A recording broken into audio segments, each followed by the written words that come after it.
Imagine that somewhere beneath the noise of our modern world an ancient message has been waiting, not hidden, not destroyed, but simply unheard. Across forgotten ruins, mysterious carvings and silent landscapes, clues point to something our ancestors may have tried to leave behind. Was it a warning, a map, or a message meant for a future that had not yet arrived? Tonight, we uncover one of history's most fascinating mysteries, the ancient message no one has been able to hear. Before we begin, don't forget to like this video, subscribe to the channel, and join us as we explore the greatest mysteries our past has left behind. The wind enters the chamber before anyone else does.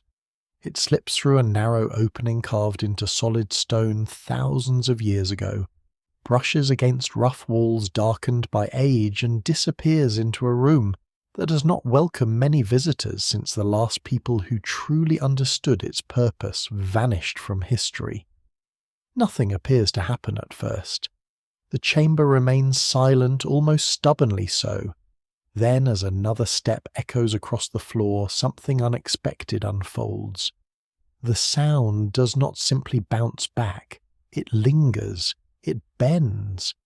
It gathers strength in places where there should be only empty air, creating the strange impression that another presence is answering from somewhere beyond the visible walls.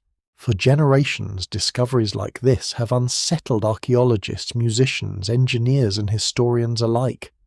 Across continents separated by oceans and thousands of years, ancient builders repeatedly created places where sound behaves in ways that seem far too deliberate to dismiss as coincidence.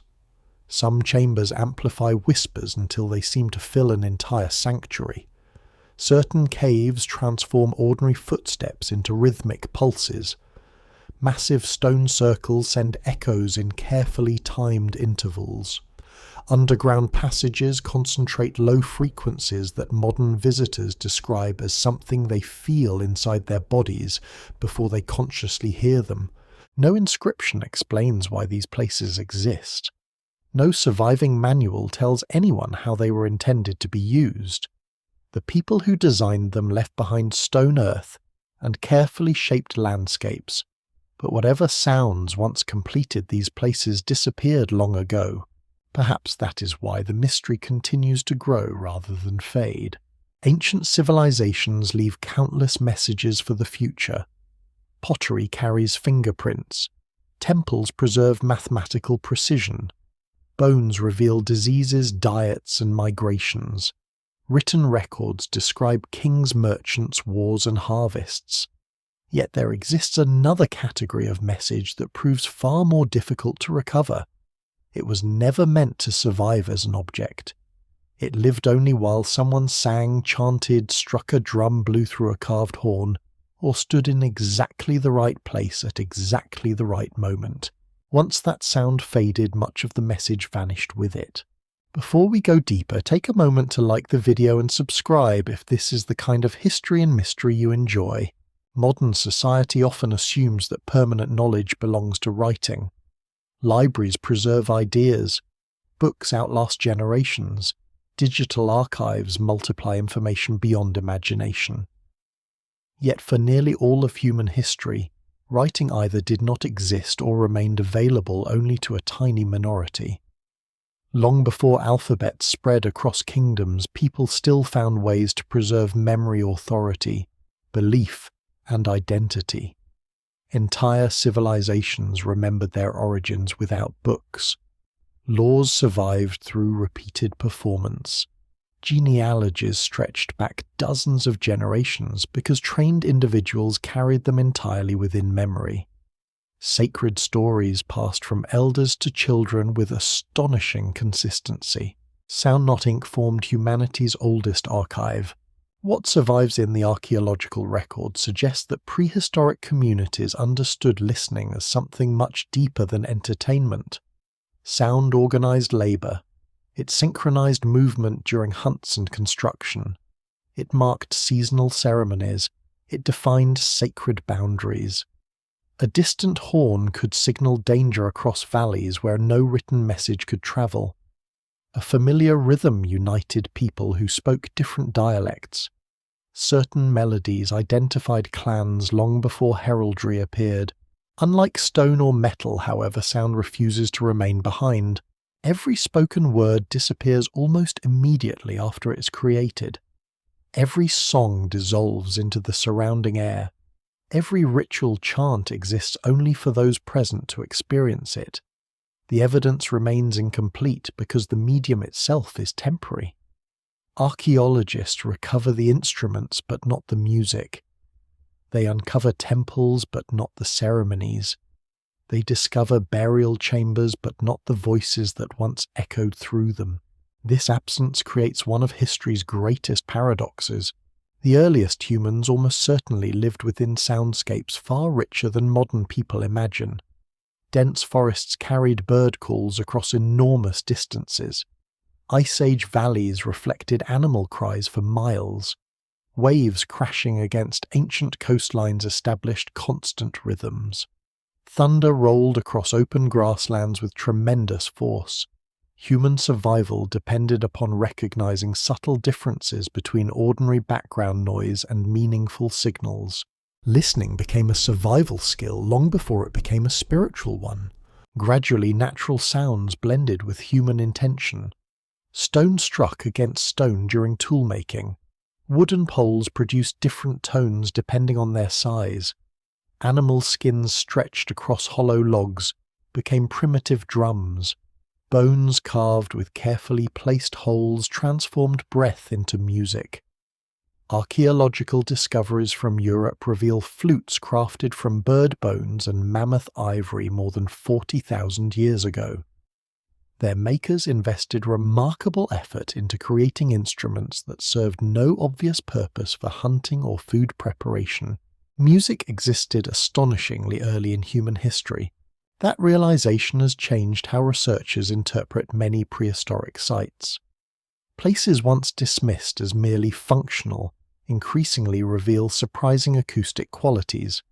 Certain caves decorated with paintings possess exceptional resonance.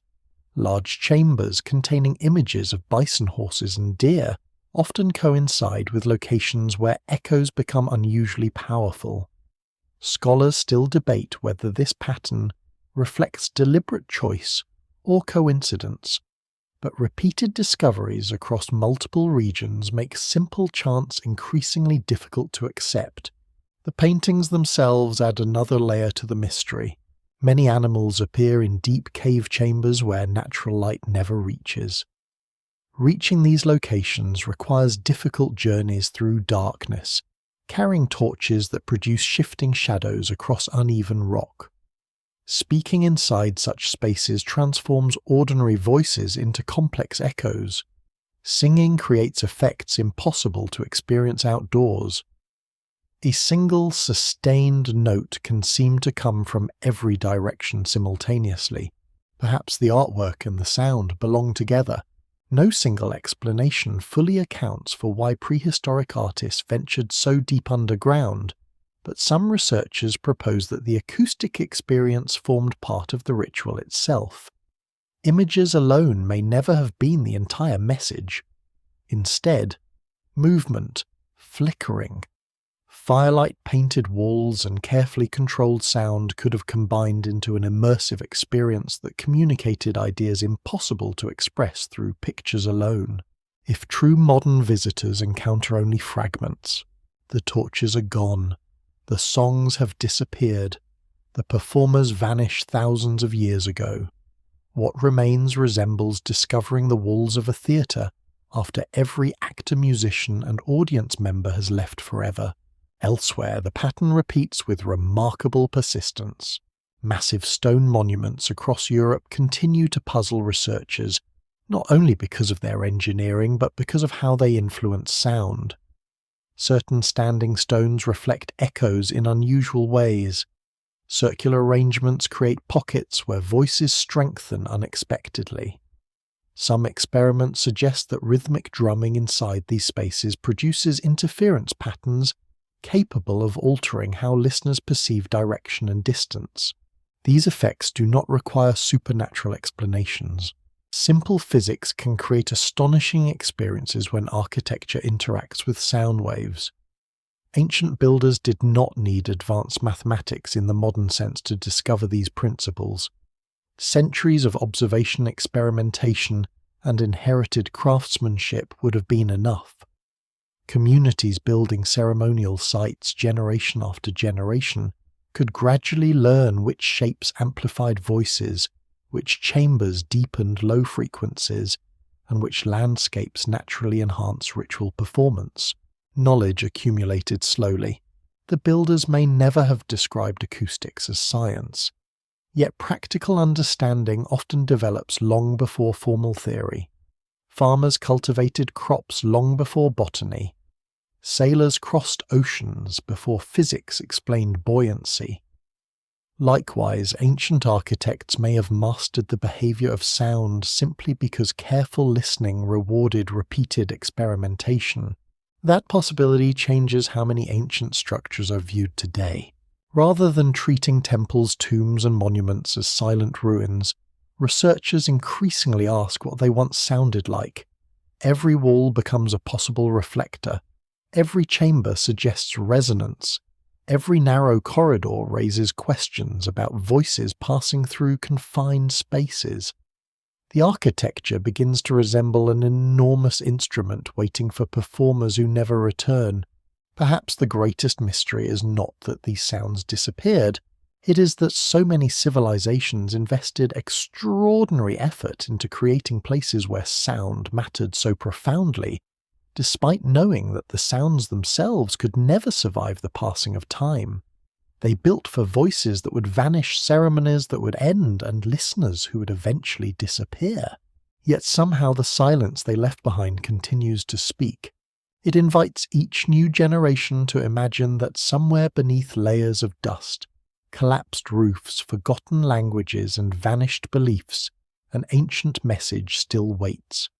Not carved into stone, not written upon clay, but hidden within the spaces between walls, inside the echoes of abandoned chambers, and within landscapes that remember vibrations no human ear has heard for thousands of years. The search for that lost message is only beginning. The first builders do not begin with walls. They begin by listening. Long before the earliest cities rise from river valleys, before kings carve their names into stone, or priests record ceremonies on clay tablets, small communities gather in places where the land itself seems to possess a voice.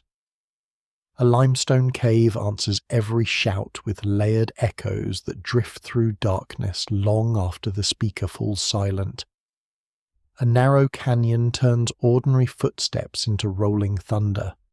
A sheltered cliff carries conversation far beyond the distance that open ground allows. These places stand apart from the surrounding landscape, not because they look different, but because they sound different. For people whose lives depend almost entirely upon direct experience, such differences are impossible to ignore. What survives in the archaeological record suggests that many prehistoric societies chose significant locations for reasons extending well beyond access to water, food, or shelter. The evidence remains incomplete, but a growing number of archaeologists believe that acoustic properties influenced where rituals, ceremonies, and artistic activity took place. Instead of treating sound as an accidental feature of a location, these communities may have regarded it as one of the defining characteristics of sacred space. This idea has gained support from discoveries inside decorated caves across Europe. Many famous cave systems contain vast networks of passages, yet paintings rarely appear at random. Instead, images often cluster within chambers, where echoes become unusually rich, or where the human voice acquires surprising depth. Researchers carrying modern acoustic equipment have repeatedly measured stronger resonance in many of these decorated areas than in nearby passages left completely untouched. The pattern does not prove intention by itself. Natural caves are extraordinarily complex environments. Moisture, rock density, ceiling height, and irregular surfaces all influence the movement of sound. Some scholars argue that artists simply preferred chambers offering enough space to work comfortably, or surfaces suitable for painting. Others believe the repeated association between artwork and resonance deserves far greater attention. No single explanation fully accounts for every site, yet the consistency observed across several cave systems continues to invite careful investigation. Imagine entering one of these chambers carrying nothing but a torch fashioned from resinous wood. The flame throws moving shadows over uneven walls, making painted animals appear almost alive as light flickers across their bodies. Every breath becomes audible. Every whispered word expands into darkness before gently returning from unseen passages. Even without music, the environment itself begins to reshape ordinary perception. A simple chant inside such a chamber would not remain simple for long. Low notes linger. High tones scatter into overlapping reflections. Several people singing together would hear their own voices merging with echoes arriving fractions of a second later. The result could produce an experience unlike anything available beneath the open sky. Modern concert halls deliberately manipulate these same physical principles, but prehistoric communities discovered them through observation rather than engineering formulas. This realization has encouraged researchers to reconsider the relationship between sound and prehistoric art. Many cave paintings depict animals with remarkable accuracy. Bison appear massive and powerful, horses stretch forward in motion, deer, lions, mammoths, rhinoceroses, and ibex fill the stone surfaces with life. Some figures overlap earlier paintings created generations apart, suggesting these places remained meaningful across centuries or even millennia. The caves functioned less like galleries and more like enduring ceremonial landscapes where memory accumulated layer upon layer. If sound formed part of these ceremonies, then the paintings represent only one surviving component of a much larger experience. The performers are gone. Their songs have vanished, their rhythms dissolved into the surrounding air thousands of years ago.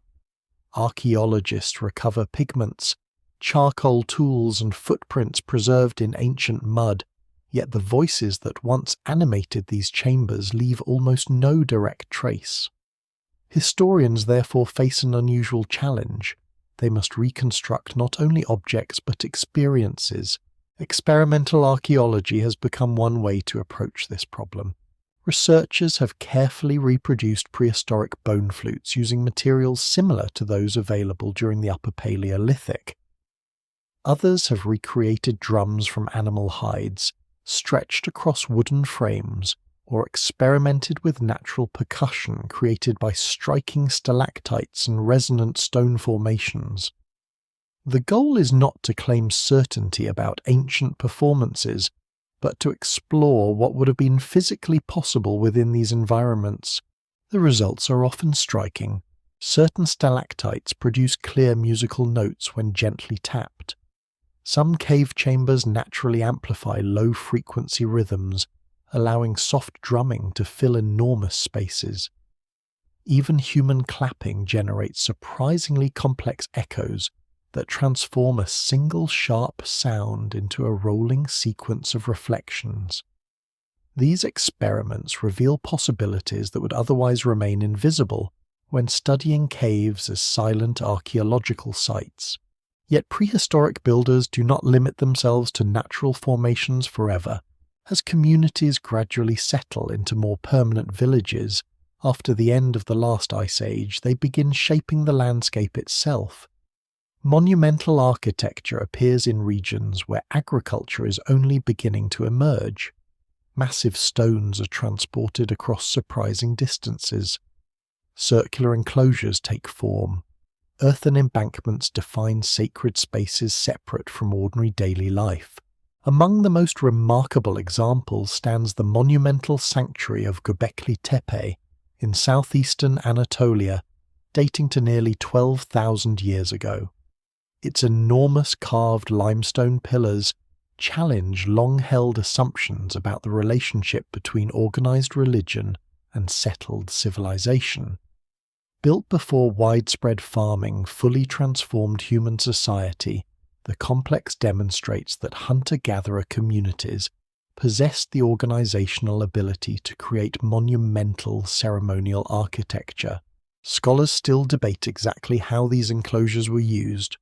There is no clear evidence that people lived permanently within the structures themselves.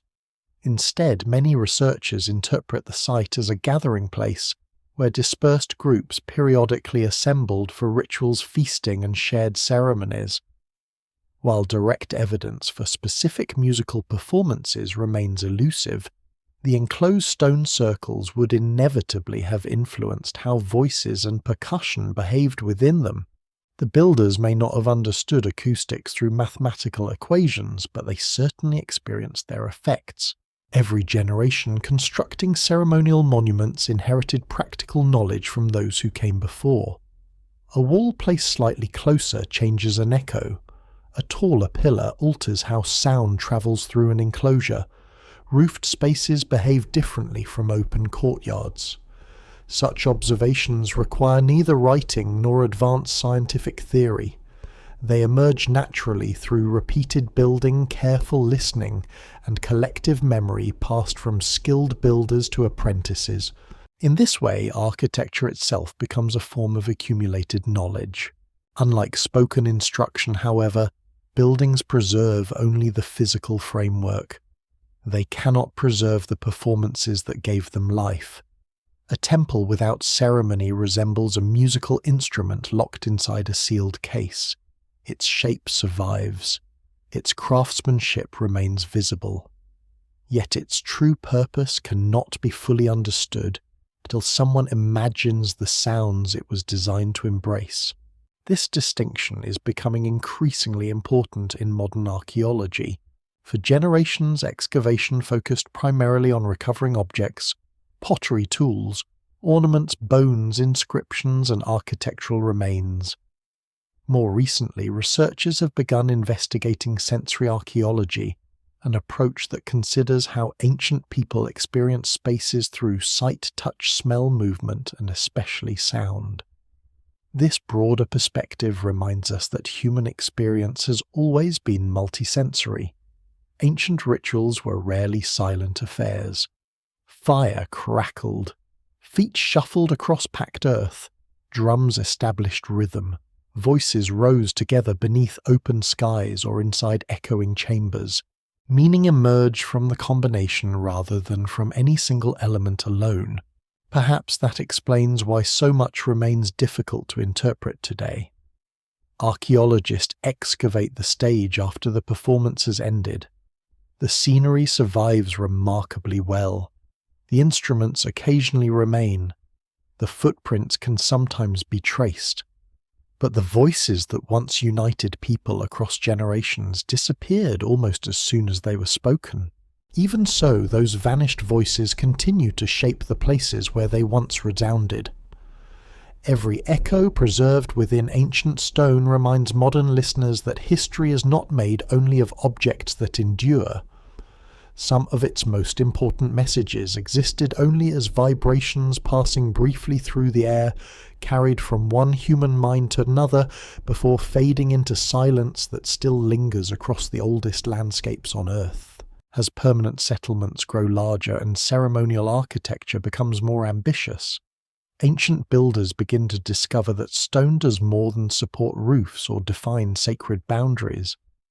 Properly arranged, it can shape the movement of sound with extraordinary precision. A voice spoken at one end of a courtyard may become unexpectedly clear at the other. A chant repeated beneath a carefully proportioned ceiling acquires a richness that seems to come from somewhere beyond the singers themselves.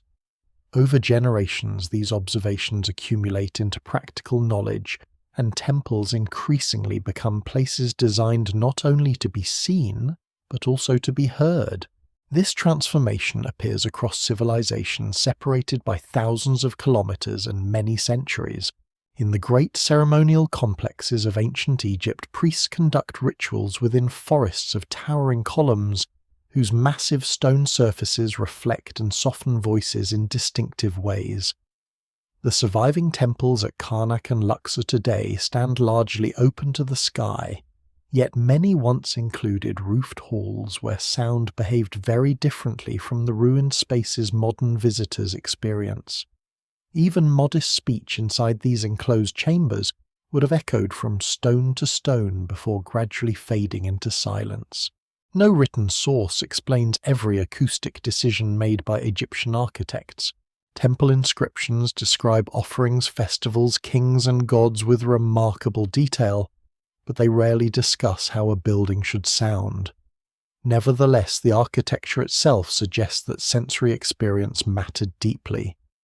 Visitors passed through increasingly restricted spaces, moving from bright courtyards into darker halls, where ceilings lowered, light diminished, and voices naturally became quieter. Whether intentional or simply a consequence of monumental construction, the changing acoustics reinforced the emotional progression from ordinary public space toward increasingly sacred interiors. The experience unfolded through the body as much as through the eyes. A person approaching one of these temples first encountered the overwhelming scale of pylons rising against the desert sky.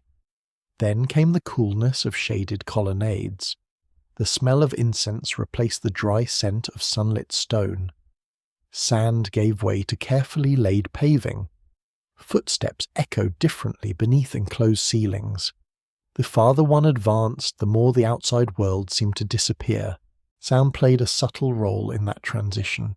Large stone columns broke up reflections that might otherwise produce harsh echoes, while enclosed chambers encouraged slower, more deliberate speech. Modern acoustic studies indicate that architecture alone can influence human behavior. People instinctively lower their voices inside enclosed resonant spaces. Conversation becomes more measured. Silence itself acquires greater significance. Ancient builders may not have articulated these effects scientifically, yet they almost certainly experienced them repeatedly. Far to the east, another tradition of monumental construction reveals a similarly intriguing relationship between architecture and sound. Across the Indian subcontinent, rock-cut temples and cave sanctuaries carved directly into cliffs preserve remarkable acoustic environments. Places such as Ajanta Ellora Kala and other ancient cave complexes demonstrate astonishing craftsmanship, transforming solid mountains into elaborate ceremonial interiors. Inside these excavated spaces, even a single voice behaves differently. Curved ceilings guide reflections gently through long halls. Stone pillars divide echoes into softer patterns. Chanting produces sustained resonance that seems almost inseparable from the architecture itself. Buddhist monks, Hindu priests, and later worshippers undoubtedly experienced these qualities, although scholars continue debating how much of the acoustic effect resulted from deliberate planning and how much emerged naturally from structural requirements. Regardless of intention, the result remains unmistakable. Modern visitors often find themselves speaking more quietly almost without realizing it. The surrounding stone absorbs distractions from the outside world. Wind disappears, birds become distant. Attention narrows toward the sounds created within the sanctuary itself. Such experiences are not confined to Asia. Across the Mediterranean, ancient Greek architects develop another remarkable understanding of sound, this time beneath open skies rather than enclosed roofs. Their theatres remain among the finest examples of practical acoustic engineering ever constructed. The theatre of Epidaurus is perhaps the most celebrated. Even today, visitors standing near the stage can often hear surprisingly quiet sounds from seats hundreds of feet away. The phenomenon has inspired countless demonstrations involving whispered words or small objects dropped upon the stage. Some popular accounts exaggerate these effects, yet careful scientific studies confirm that the theatre possesses genuinely exceptional acoustic qualities.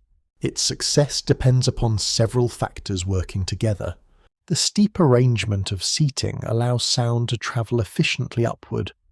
Limestone surfaces reflect useful frequencies while helping scatter unwanted background noise.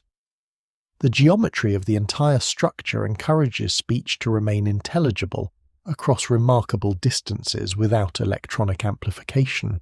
The builders achieved this more than 2,000 years before microphones exist. Whether they fully understood every physical principle involved remains uncertain. More likely, generations of practical experimentation gradually refined successful designs. A theatre that allowed audiences to hear performances clearly would naturally become the preferred model for future construction. Knowledge accumulated through experience rather than formal equations. This pattern appears repeatedly throughout ancient history. Skilled craftspeople rarely leave behind technical manuals explaining every decision.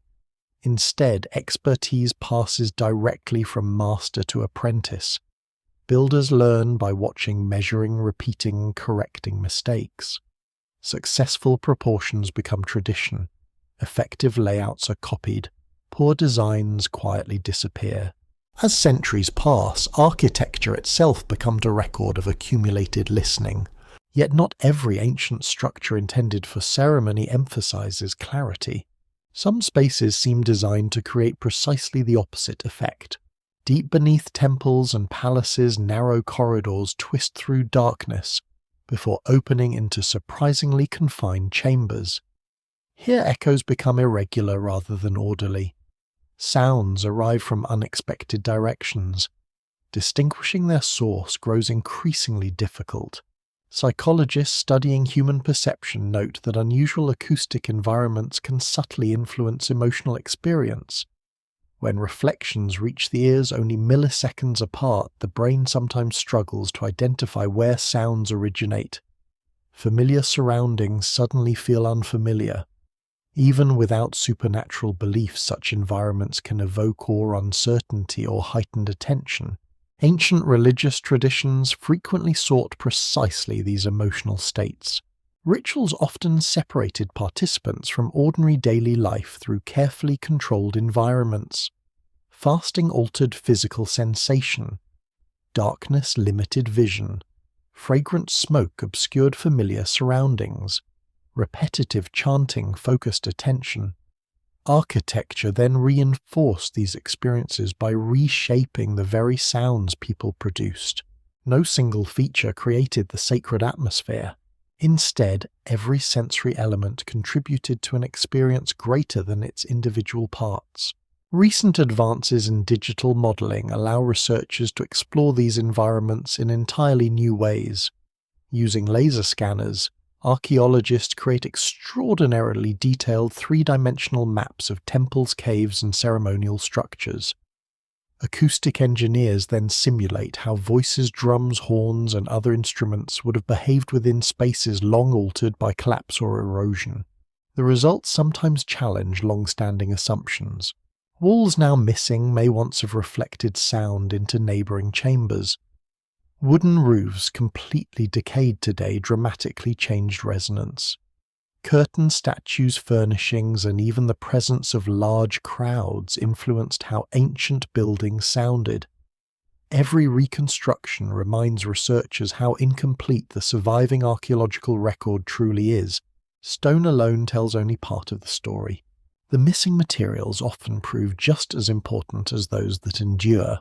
This growing appreciation for ancient acoustics has encouraged museums and research institutions to recreate forgotten soundscapes using digital technology. Visitors can now experience approximations of chants inside reconstructed temples or hear experimental performances within virtual models of archaeological sites. These projects do not claim absolute accuracy. The evidence remains too fragmentary for certainty. Instead, they offer something equally valuable. They remind modern audiences that ancient monuments were never intended to exist as silent ruins. They were living places animated by voices, movement, music, ritual, and gathering. Their builders expected them to resonate with human presence, Perhaps nowhere is this realization more profound than when standing alone inside an ancient sanctuary after the crowds have departed. In those quiet moments, every small sound acquires unexpected weight. A distant footstep rolls gently through stone corridors. A single breath seems louder than expected. The building itself appears to respond not through magic or mystery, but through physical laws patiently shaping vibrations exactly as they did thousands of years ago. Those lingering echoes suggest that while the original message may have faded, the instrument created to carry it still survives, waiting for careful listeners, willing to imagine the voices that once transformed silent stone into something that felt unmistakably alive. The first indication that something is unusual is often not what archaeologists find, but what they hear. A narrow passage descends beneath layers of collapsed stone, its walls closing so tightly that only one person can pass at a time. Dust softens each footstep and the air grows noticeably cooler with every meter. Flashlights replace daylight. The sounds of birds' wind and distant traffic disappear until the outside world seems impossibly far away. Then, somewhere ahead, the corridor widens into a chamber, untouched, for centuries, perhaps even millennia. Someone speaks almost instinctively. The voice returns transformed. Instead of a simple echo, it seems to circle the room before fading. Certain words become unexpectedly powerful, while others almost vanish. A quiet cough acquires surprising depth.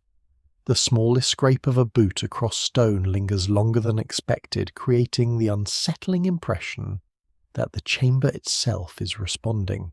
Experiences like these have become familiar to archaeologists working in underground ceremonial sites across the world. Although excavation naturally focuses on artifacts, architecture, and dating evidence, many researchers privately acknowledge that ancient underground spaces possess sensory qualities difficult to communicate through excavation reports alone. Photographs capture dimensions, laser scans preserve geometry, chemical analysis identifies pigments and residues, yet none of these records fully convey what it feels like to stand inside a chamber where sound behaves according to rules entirely different from those of the modern world above. This realization has inspired a growing field sometimes described as acoustic archaeology.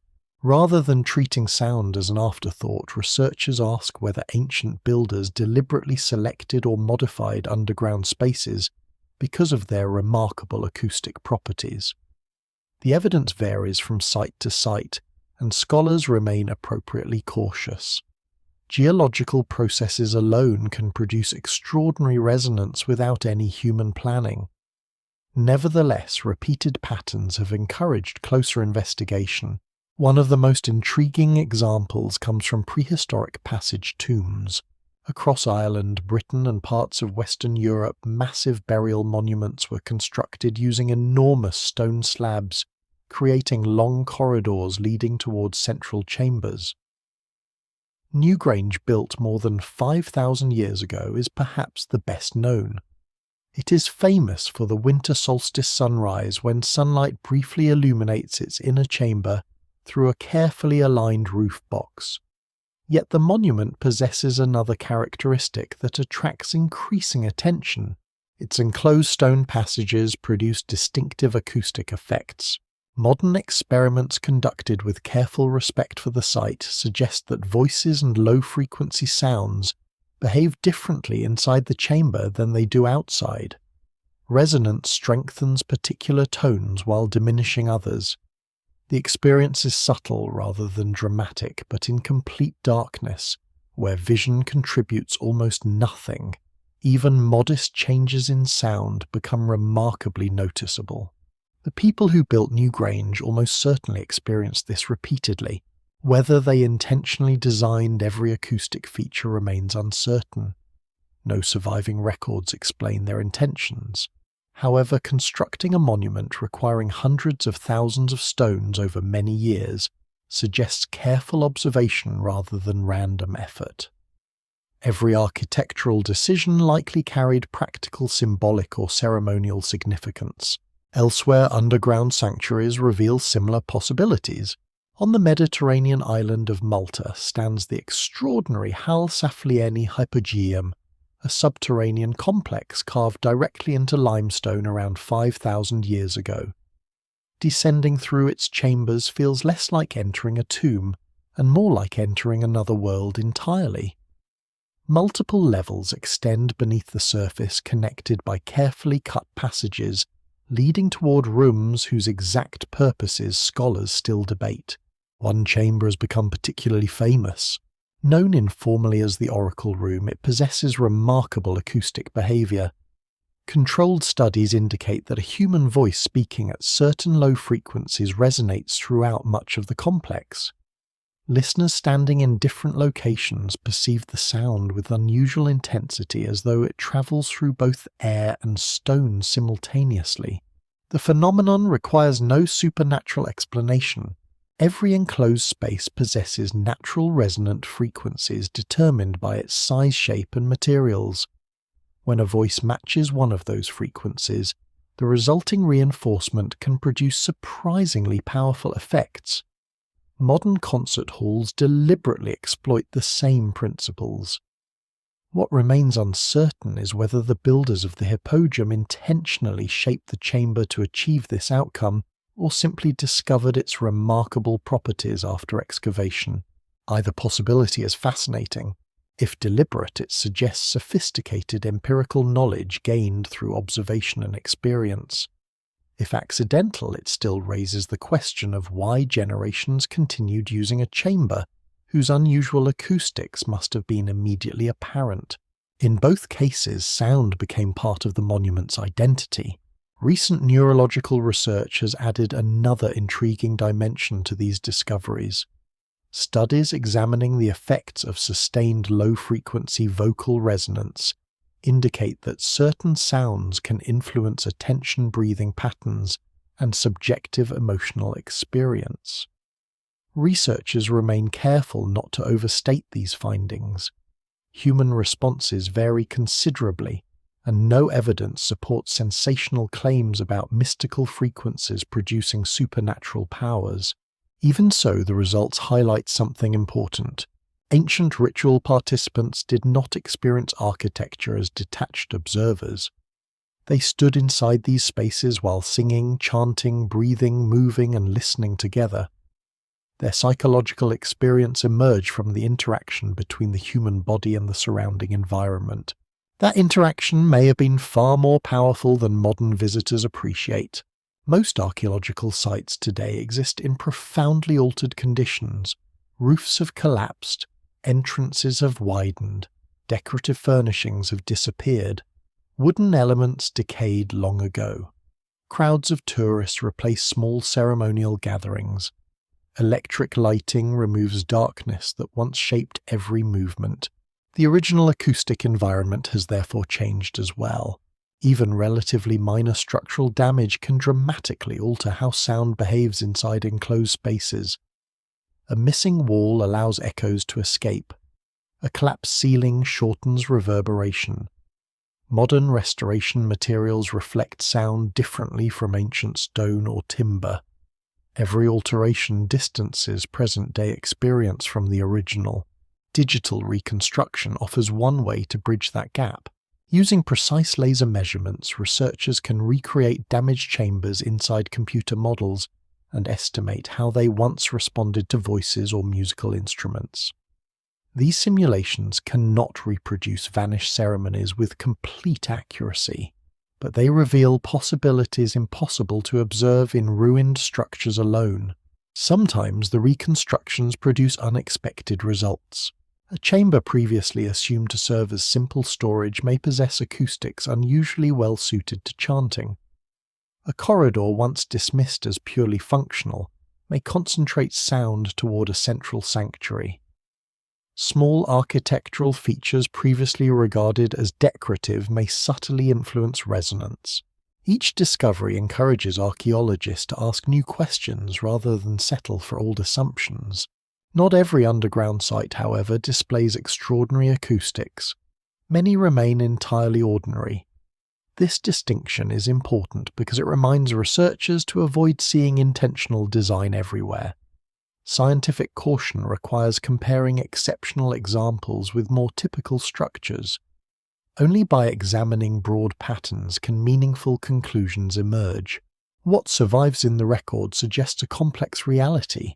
Some ancient builders almost certainly noticed and valued unusual sound behavior.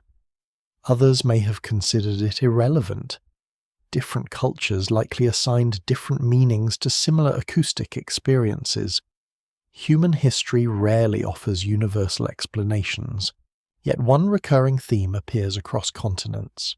Sacred underground spaces frequently combine darkness-controlled movement, restricted access, and distinctive sound.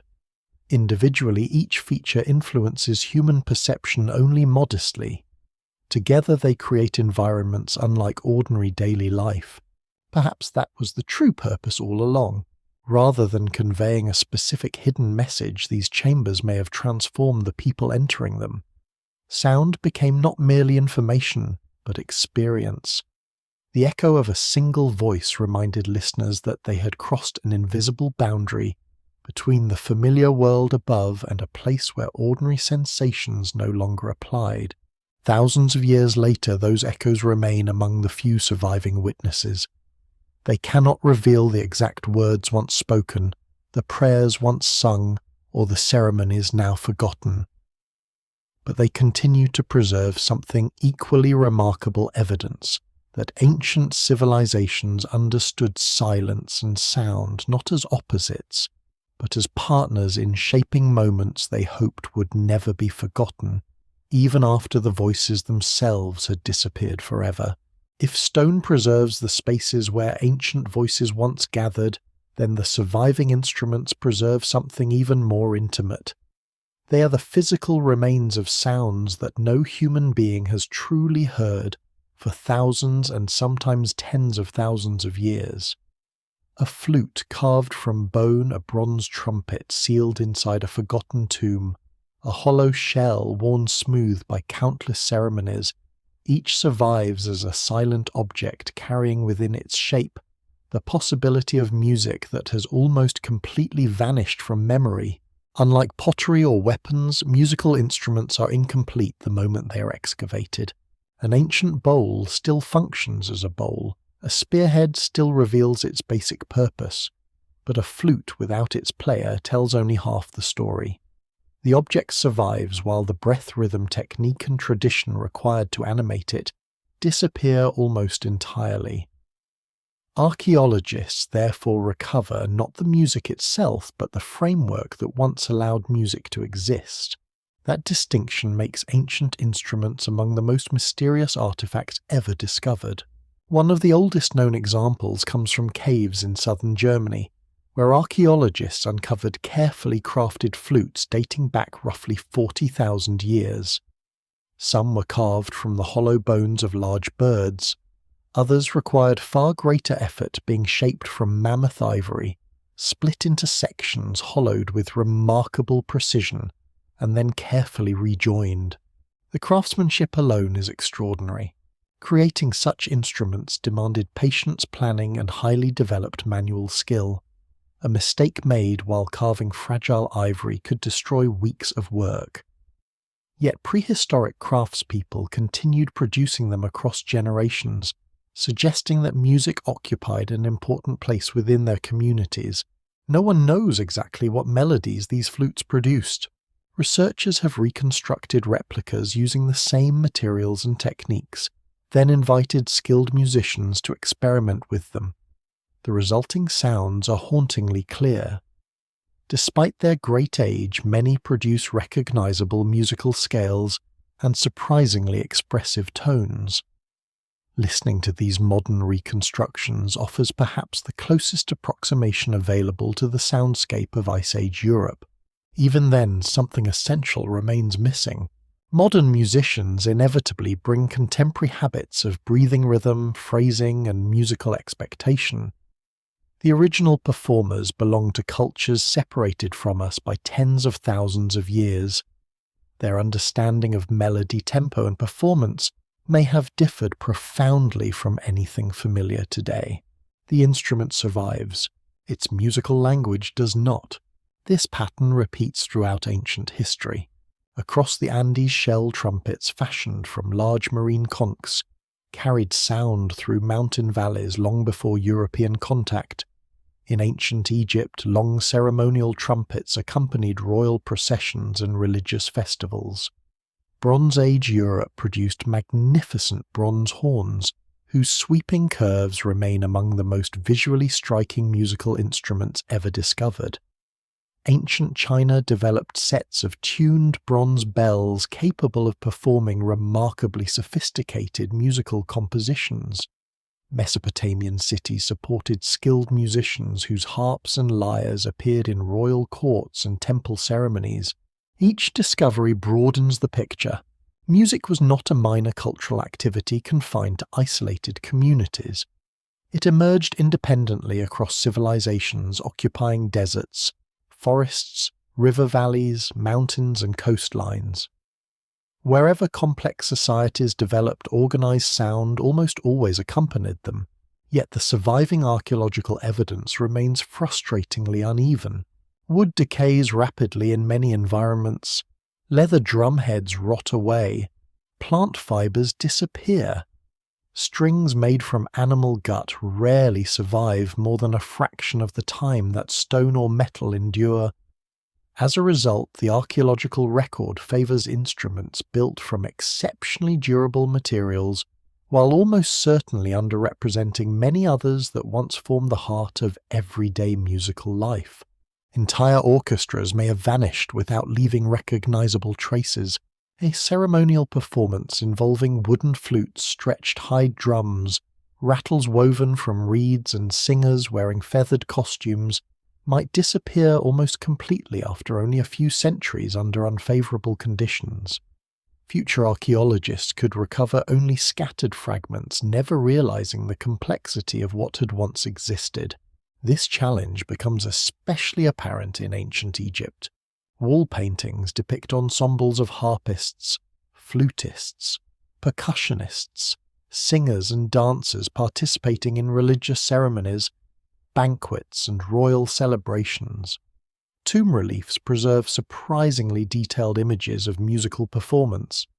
Some even illustrate hand positions and instrument construction with remarkable accuracy. The pictures endure. The actual performances do not. No recording preserves how Egyptian musicians tuned their harps. No surviving document explains the subtle variations between ceremonial and secular performance. Historians can reconstruct probable scales using surviving instruments, yet rhythm ornamentation, vocal style, and emotional expression remain largely matters of careful inference. The evidence provides boundaries rather than complete answers. Elsewhere, remarkable discoveries occasionally offer brief glimpses into forgotten traditions. In the ruins of the ancient city of Ugarit, archaeologists uncovered clay tablets containing one of the oldest surviving examples of written musical notation. Dating to the late Bronze Age, these texts record hymns dedicated to religious worship. Their existence demonstrates that at least some ancient cultures attempted to preserve music in written form rather than relying solely upon oral transmission. Interpreting them, however, has proven extraordinarily difficult. The notation differs fundamentally from modern musical systems. Scholars disagree over how symbols should be read, how intervals were calculated, and even how rhythm should be understood. Several competing reconstructions exist, each based upon careful scholarship, yet none can claim absolute certainty. The ancient message survives only in fragments. This uncertainty illustrates a broader truth about historical sound. Unlike architecture, which often remains standing even after severe damage, music depends upon continuous cultural transmission. Break that chain for only a few generations, and recovery becomes almost impossible. Notation alone rarely preserves enough information to reconstruct an entire musical tradition, Modern classical musicians understand this well. Even compositions written only a few hundred years ago require extensive interpretation regarding tempo, ornamentation, tuning, and performance practice. Now imagine attempting the same task after 3,000 years with incomplete notation, missing instruments, vanished languages, and no surviving teachers. The challenge becomes immense. Some of the most enigmatic instruments discovered by archaeologists raise questions extending far beyond music itself. Bull roarers, for example, consist of simple carved pieces of wood attached to cords. When spun rapidly through the air, they produce deep pulsating sounds capable of travelling considerable distances. Variations of these instruments appear across multiple continents, sometimes separated by enormous spans of time and geography. Anthropologists have documented their ceremonial use among several indigenous cultures into the modern era. Because such tradition survived, researchers gained valuable insights into how similar instruments may have functioned in the distant past. Even here, however, caution remains essential.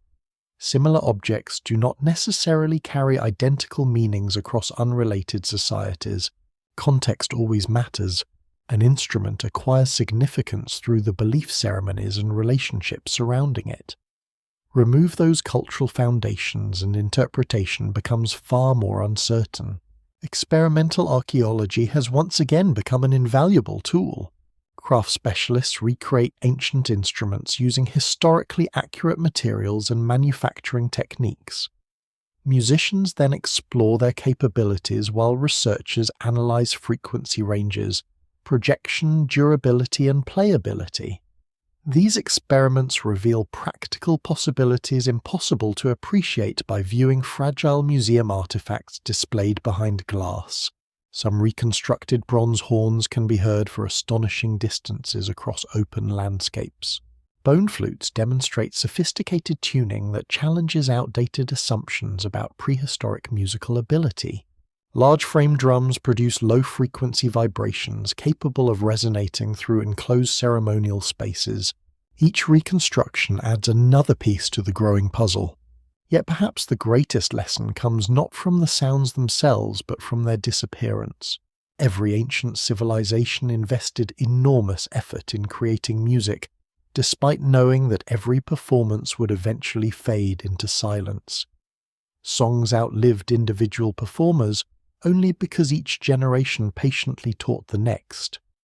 Once that chain broke through migration, conquest, epidemic, environmental collapse, or simple cultural change, entire musical worlds vanished forever. The instruments remained waiting beneath the earth, silent, incomplete, still holding shapes carefully designed for hands that would never return. When archaeologists lift them into the light once more, they recover more than beautiful artifacts. They recover evidence that ancient people believed certain sounds mattered enough to carve ivory, with stone tools cast bronze with astonishing precision, hollow giant shells, stretch animal hides, polish bone, and pass intricate techniques across generations.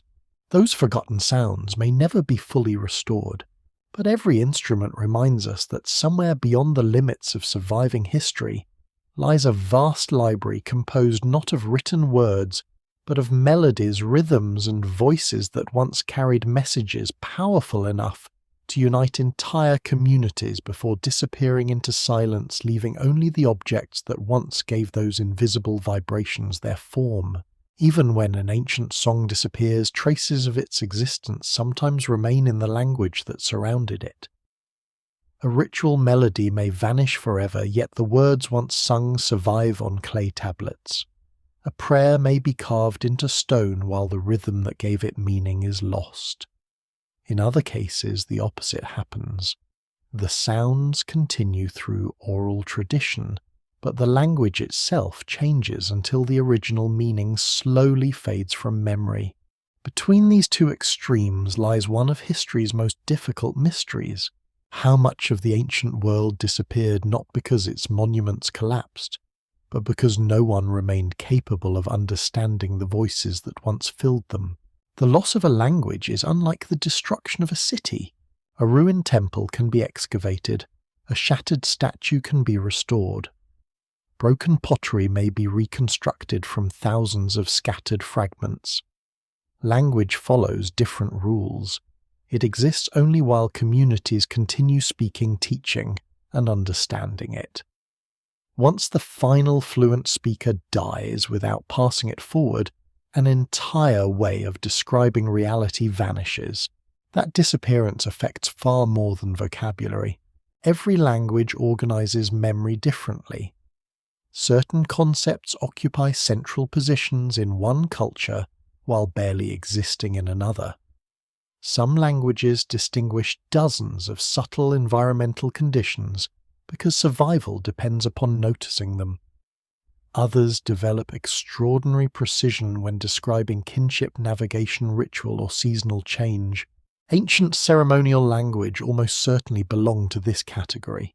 Religious traditions frequently preserve specialized vocabulary understood only by trained participants. Words spoken during rituals often carry meanings that extend beyond ordinary conversation.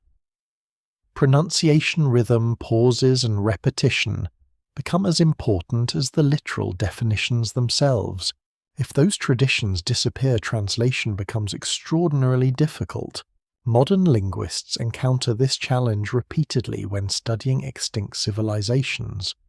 Written symbols may survive, but without living speakers, reconstructing pronunciation requires careful comparison, educated inference, and considerable patience.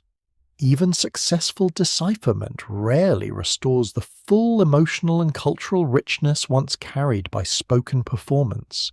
Perhaps no example illustrates this more clearly than Linear A. Discovered on the island of Crete, this writing system belonged to the flourishing Minoan civilization during the second millennium before the Common Era.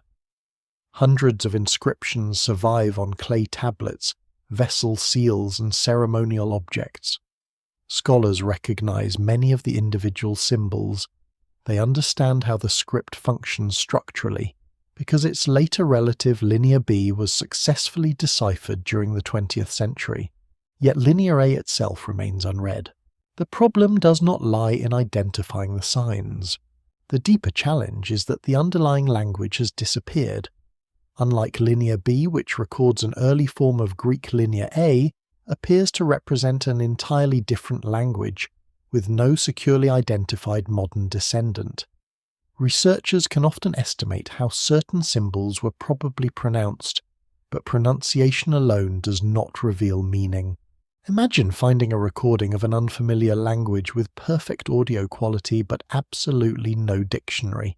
Every word would remain mysterious despite being clearly audible. Linear A presents almost the opposite situation. The written symbols survive beautifully. The voices that once animated them are gone. This pattern extends far beyond the Mediterranean.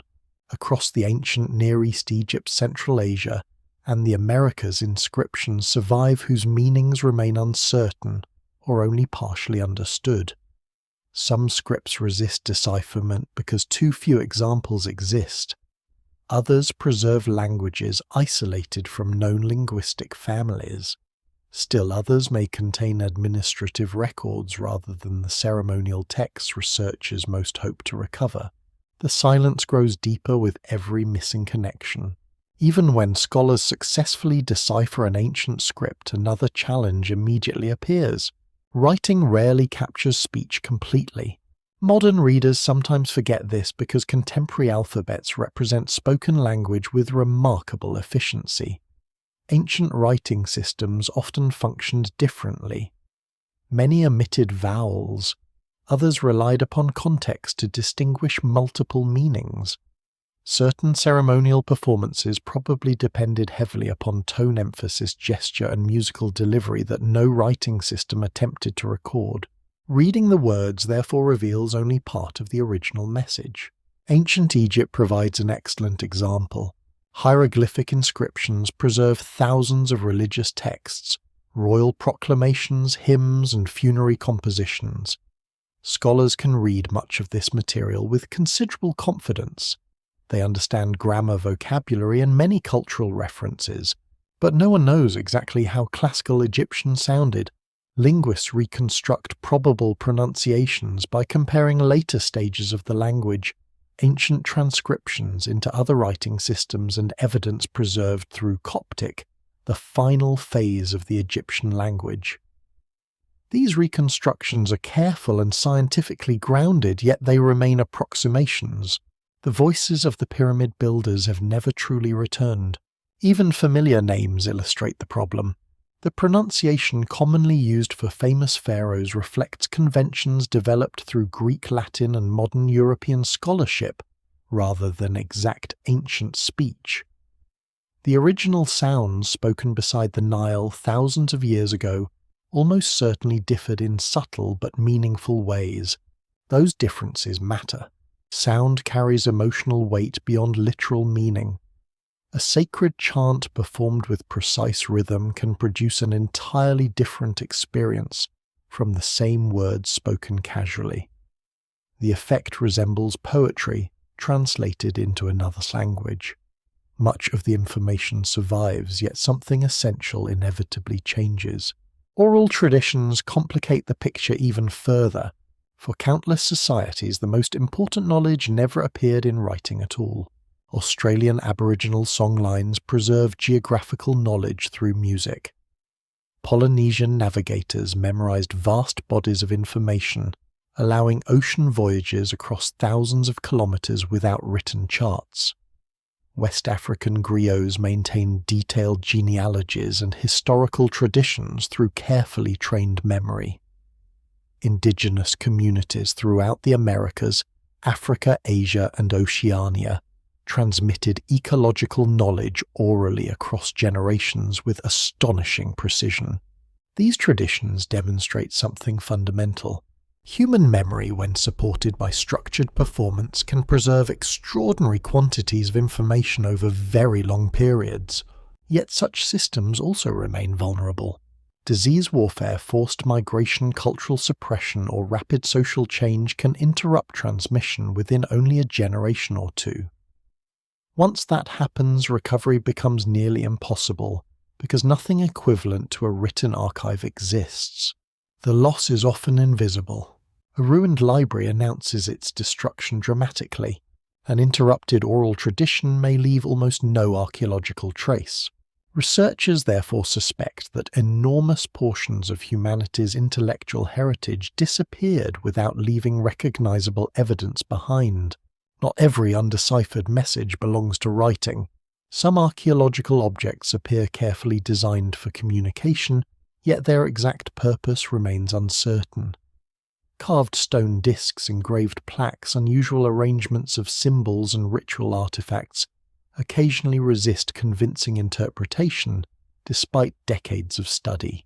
Scholars remain cautious. It is tempting to imagine hidden codes or secret messages wherever understanding proves difficult.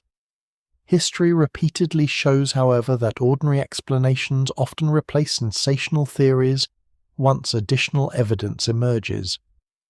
Many famous archaeological mysteries eventually become clearer through painstaking excavation, improved dating methods, and broader comparative research. Patience frequently succeeds where speculation fails. Still, some mysteries endure, not because experts lack imagination, but because the surviving evidence simply remains too incomplete. That incompleteness becomes part of the story itself. Every undeciphered inscription reminds us that history is not a finished puzzle awaiting a final piece. Some sections of the picture may never be recovered because too much has already disappeared. The ancient message no one has been able to hear may therefore exist on several levels at once. It may refer to ceremonies whose songs vanished before writing emerged. It may describe languages whose final speakers disappeared thousands of years ago. It may survive in inscriptions that modern scholars can pronounce but not fully understand. Or it may linger only in fragments scattered across monuments, artifacts, and traditions that once belonged to living communities, now separated from us by immense stretches of time. The silence surrounding these lost voices is not empty. It is filled with evidence of human effort, memory, devotion, and communication, extending back to the earliest civilizations. Every undeciphered script, every forgotten pronunciation, and every interrupted tradition reminds us that the greatest distance between the ancient world and our own is measured not only in years, but in the countless voices that once carried meaning through the air before disappearing beyond recovery. Long before the first temple rises from dressed stone or the first ceremonial chamber is carved beneath the earth, the landscape itself teaches humanity how sound moves. A hunter standing at the edge of a wide valley notices that a shout travels farther in one direction than another. Shepherds learn that certain hills carry voices across surprising distances, while neighbouring slopes seem to swallow them almost immediately. Fishermen hear waves striking hidden cliffs long before the rocks become visible through morning mist. These observations begin as practical knowledge, yet over thousands of years they gradually acquire cultural meaning. Nature becomes the first architect. Unlike buildings, landscapes cannot be rearranged easily. Mountains, caves, rivers, forests, and coastlines already possess distinctive acoustic personalities before any human intervention.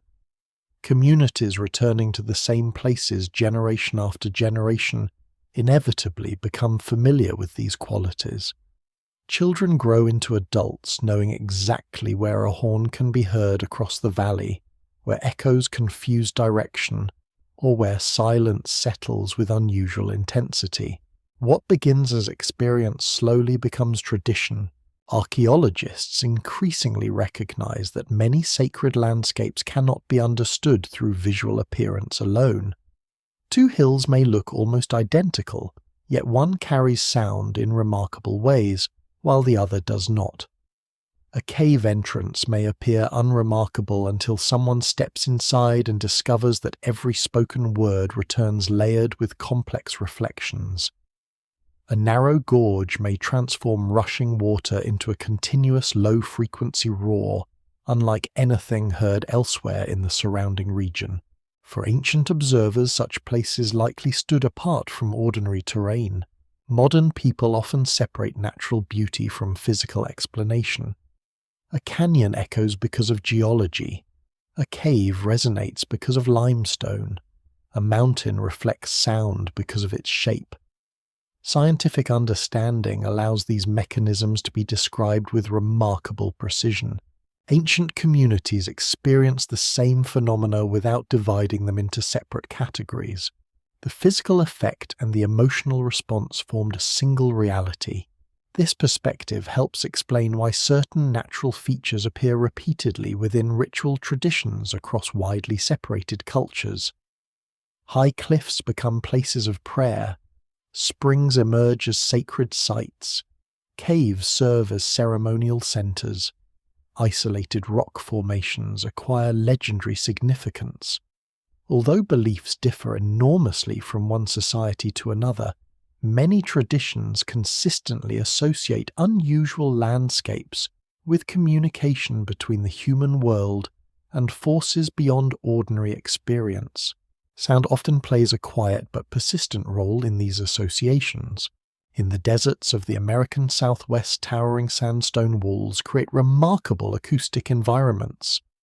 A voice projected towards certain canyon faces returns with unusual clarity, while nearby surfaces scatter sound into faint overlapping reflections.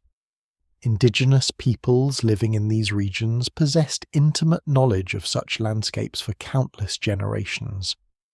Archaeological evidence indicates that rock art, ceremonial activity, and seasonal gatherings frequently occurred in locations where visual and acoustic qualities combined in distinctive ways. Researchers remain careful not to claim that every painted cliff or carved panel was selected because of sound alone. Landscape choice always reflects multiple factors, including access, visibility, water tradition, and symbolic meaning. Even so, field studies repeatedly demonstrate that many rock art locations possess acoustic properties noticeably different from nearby areas lacking similar cultural remains. The pattern continues elsewhere. In Scandinavia, Bronze Age rock carvings often appear near shorelines that once echoed with waves striking polished stone. In parts of southern Africa, decorated shelters occupy naturally resonant overhangs. Australian rock shelters associated with long-standing ceremonial traditions sometimes display acoustic characteristics unlike surrounding formations. Each example must be evaluated individually, yet together they suggest that ancient people frequently experienced landscapes through hearing as well as sight. Perhaps the landscape itself became part of the ceremony. A chant performed inside a resonant canyon differs fundamentally from the same chant sung across open grassland. Wind contributes its own rhythm. Water introduces continuous background sound. Birds answer unexpectedly from distant cliffs. Human voices blend with natural acoustics until separating one from the other becomes almost impossible. The environment becomes another participant. Recent advances in acoustic mapping allow researchers to study these relationships with increasing precision. Sensitive microphones placed throughout archaeological landscapes record how sound travels under different weather conditions. Computer models calculate reflection patterns across valleys, cliffs, and cave systems. Experimental performances using reconstructed instruments help estimate what ancient listeners may have experienced. The findings reveal extraordinary complexity. Temperature alone can influence how far sound travels. Cool morning air often carries voices differently than the warmth of midday. Humidity alters subtle aspects of sound transmission. Seasonal vegetation changes the acoustic character of forests. A landscape experienced during the dry season may sound dramatically different after months of rainfall. Ancient communities knew these variations intimately. Their survival depended upon careful observation of seasonal cycles. They noticed migrations, flowering plants, changing river levels, and shifting weather long before scientific instruments existed. It would be surprising if they failed to notice equally obvious changes in the behavior of sound. Such knowledge may have influenced the timing of important ceremonies. Many ancient ritual calendars already correspond closely with astronomical events, agricultural cycles, or seasonal migrations. Acoustic conditions may have formed another practical consideration, although direct evidence remains limited. Scholars continue investigating whether certain gatherings coincided with times when landscapes naturally enhanced collective singing, drumming, or horn calls. No single explanation fully accounts for every example. Yet one remarkable discovery illustrates how profoundly natural acoustics could shape human behavior. In several mountain regions around the world, researchers have documented locations where echoes return after unusually long delays because of complex terrain. A shout directed toward distant cliffs may produce multiple reflections arriving seconds apart from different directions. To someone unfamiliar with the physical cause, the effect can seem almost impossible to explain. Even modern visitors occasionally misjudge what they hear. Ancient listeners undoubtedly noticed these same phenomena. Rather than dismissing them, they may have incorporated them into stories explaining the character of particular places. A mountain that answers human voices naturally invites interpretation. Whether understood as ancestral presence, divine response, or simply a unique feature of the landscape would depend entirely upon cultural tradition. The echoes themselves require no mythology. Their meaning does. This distinction reminds archaeologists to avoid imposing modern assumptions upon ancient experience. Scientific explanations describe mechanisms. They do not erase the cultural significance people assign to those mechanisms. A rainbow remains physically understandable while still carrying symbolic importance. The same applies to extraordinary acoustic environments. Meaning grows from human interpretation. One of the most intriguing examples involves long-distance communication. Before electronic technology, sound represented one of humanity's fastest methods for transmitting information across open landscapes. Drums, horns, bells, and shouted signals carried warnings, coordinated labour and announced ceremonies. Communities naturally learned which hills amplified these sounds and which valleys interrupted them. Some ancient routes may therefore have been chosen partly because of their acoustic advantages, although archaeological evidence rarely preserves such systems directly. Historical records from later periods describe elaborate networks of signal horns, drums, and beacon stations extending across considerable distances. Similar practices almost certainly developed independently many times throughout human history. The landscape itself became an essential part of communication technology. Every ridge, cliff, and canyon either strengthened or weakened the message. Perhaps this practical familiarity with environmental acoustics eventually blended into spiritual life. The same valley that carried warning calls efficiently also became an ideal gathering place for ceremonies. The same cave that amplified voices during ritual served as seasonal shelter. Over generations, utility and symbolism merged until separating them became impossible. Today, many of these ancient landscapes remain astonishingly quiet. Modern highways bypass forgotten valleys. Forests reclaim abandoned ceremonial grounds. Rivers change course. Coastlines retreat or advance. The echoes persist, but fewer people stand in the places where they can still be heard. Yet the land continues performing exactly as it always has. Wind still enters narrow canyons before sunrise. Waves continue striking ancient cliffs with rhythms older than civilization itself. Hidden caves still transform whispers into layered resonance. Mountains continue returning voices to anyone patient enough to listen. The ancient message may never have belonged entirely to human beings. Part of it has always been spoken by the landscape itself, a conversation between stone, water, air, and memory that began long before history was written and continues today, carrying faint reminders that the oldest monuments were not always built by human hands. Sometimes they were already waiting, shaped by the earth, until people discovered that certain places possessed voices of their own. If mountains and caves could naturally shape sound, some ancient societies eventually began shaping the landscape in return. They moved stones weighing many tons, carved deep channels through bedrock, arranged enormous earthworks across open plains and excavated chambers whose purpose remains uncertain even after decades of careful study. At first glance, these monuments appear to be statements of engineering or religious devotion, yet a growing number of researchers have begun asking another question. What if some of these structures were also designed to influence vibration itself? The idea deserves both curiosity and caution.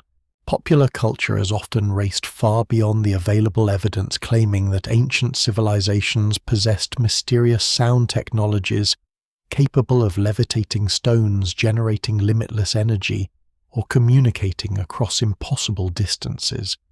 Such stories attract attention because they promise dramatic answers to long-standing archaeological puzzles.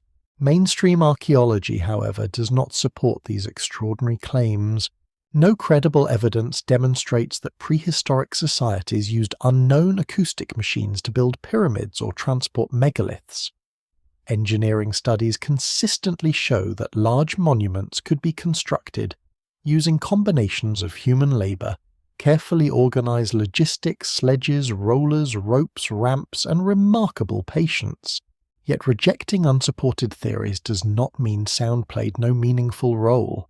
Between impossible speculation and complete dismissal lies a far more interesting reality. Ancient builders clearly understood that physical spaces influenced how voices, drums, horns, and ceremonial music behaved. They repeatedly constructed environments where resonance became part of human experience. The challenge is determining how intentionally they incorporated these effects into architecture and landscape. Some of the most intriguing evidence comes from monuments that seem almost unnecessarily elaborate.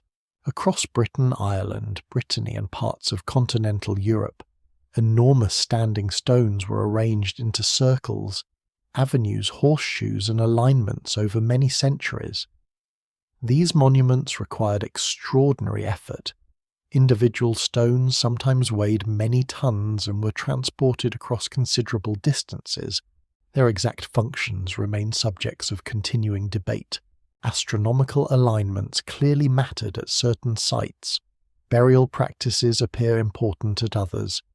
Ceremonial gatherings almost certainly occurred within many of these landscapes. Increasingly, researchers have also explored whether the placement of stones altered how sound moved through the monuments. Experimental studies have produced fascinating observations. When sound waves encounter rows of large standing stones, they do not simply pass through unchanged. Depending on spacing size and frequency, reflections interfere with one another, creating areas where sound becomes noticeably stronger or weaker. Modern physicists describe these effects using well-understood principles of wave behavior. Ancient builders did not need mathematical equations to notice them. A community performing ceremonies generation after generation inside a stone circle would inevitably become familiar with places where drums sounded fuller voices, carried farther, or echoes behaved unexpectedly. Even subtle differences become obvious through repeated experience. One modern experiment recreated the approximate arrangement of Stonehenge using computer simulations and scale models. Researchers found that the monument's original configuration before centuries of collapse and stone removal would likely have enclosed sound more effectively than the ruins visible today. The effect was not magical. It simply created a more intimate acoustic environment than an open field.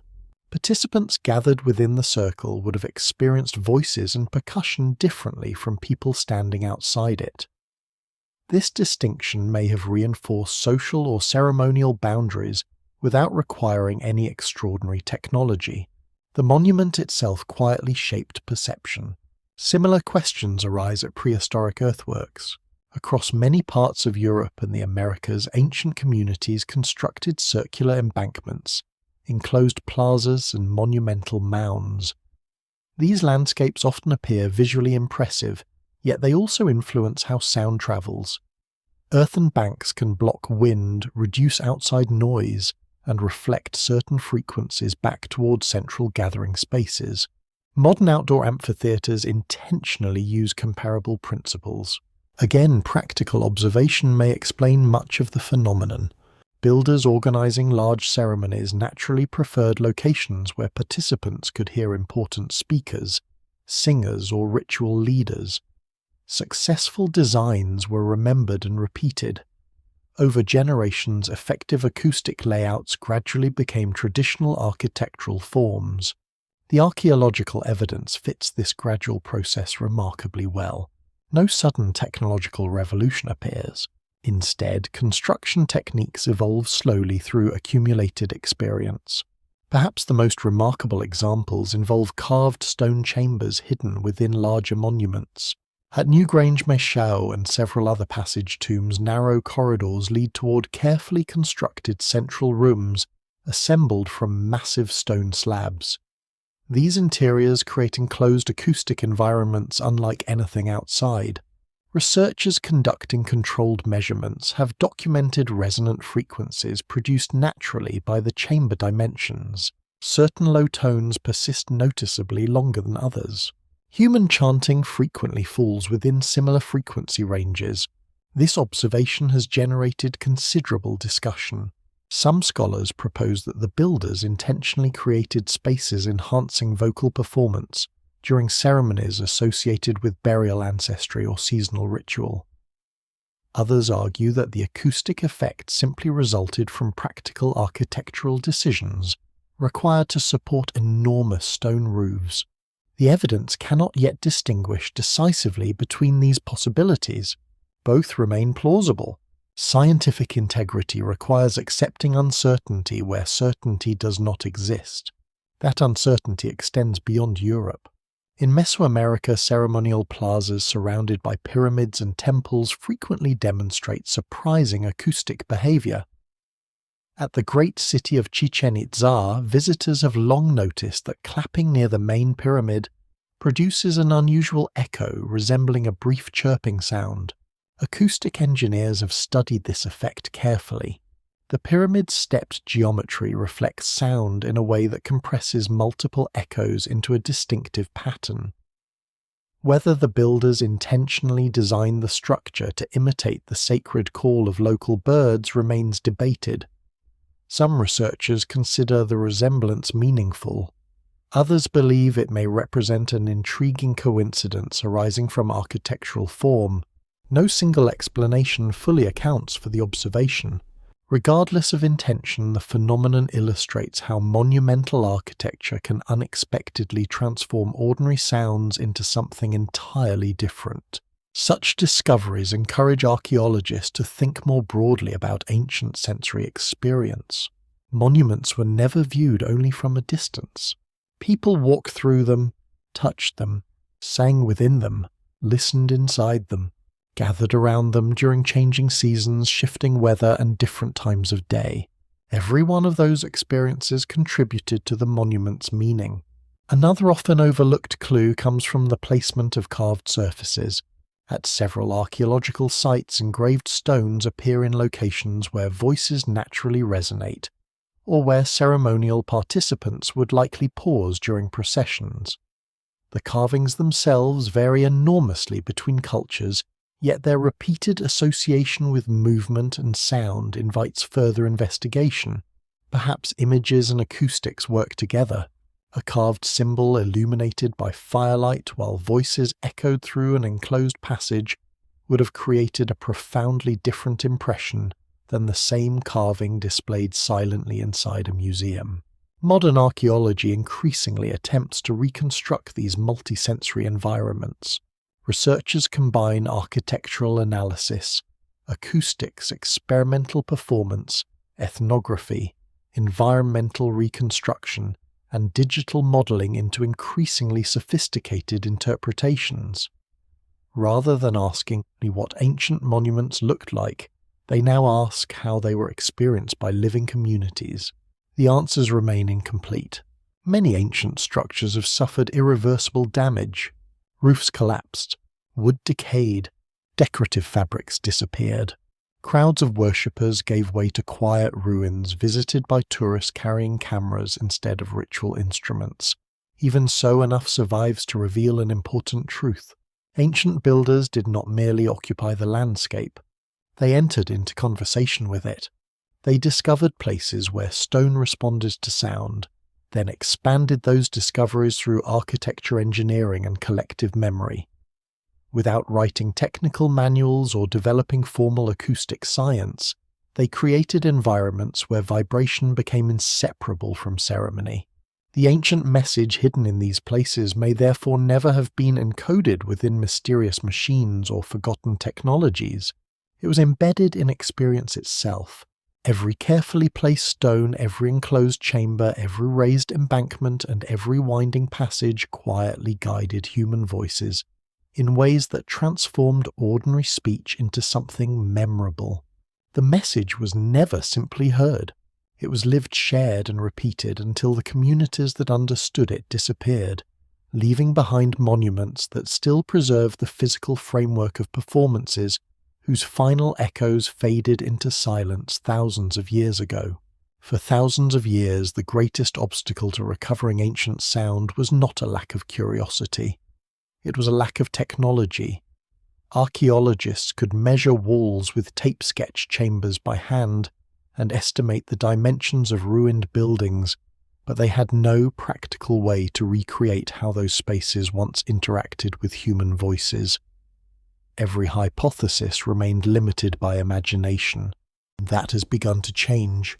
The same digital tools now used to preserve endangered monuments are opening an entirely new window into the ancient world. Laser scanners record millions of individual measurements in a matter of minutes. Drones photograph archaeological landscapes from angles impossible to achieve only a generation ago.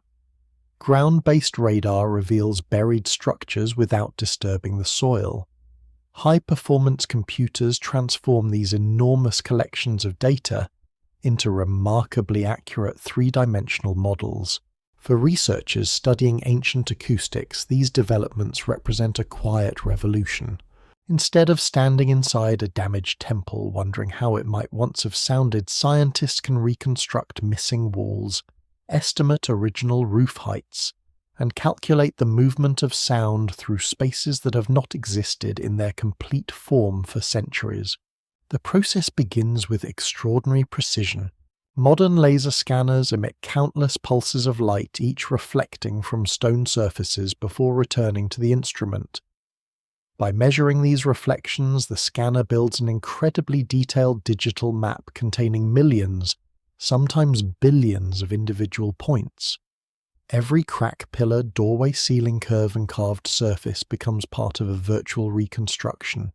The resulting model is far more than a visual replica. Because every surface possesses measurable dimensions, acoustic engineers can simulate how sound waves would interact with it. Computer software traces countless virtual reflections, estimating reverberation, resonance, and echo patterns with remarkable sophistication. The simulations remain models rather than perfect recreations. Missing materials still require informed assumptions.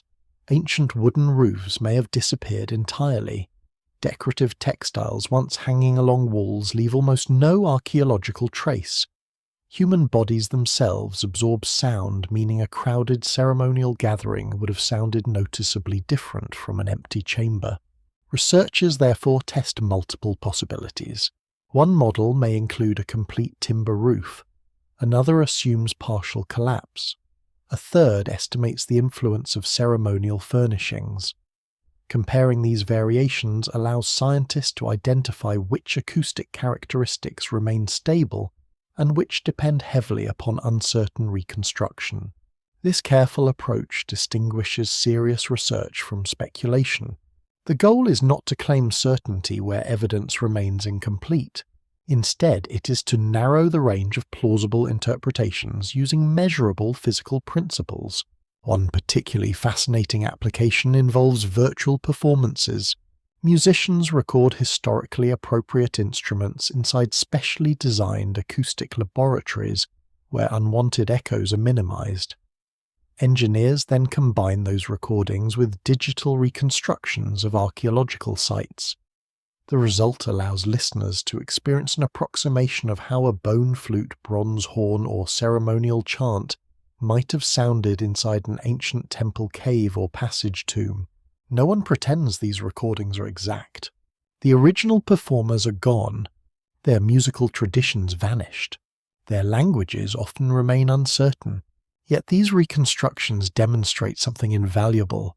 Ancient spaces once considered silent suddenly regain dimensions that photographs alone can never communicate. A narrow corridor becomes a channel for gathering voices.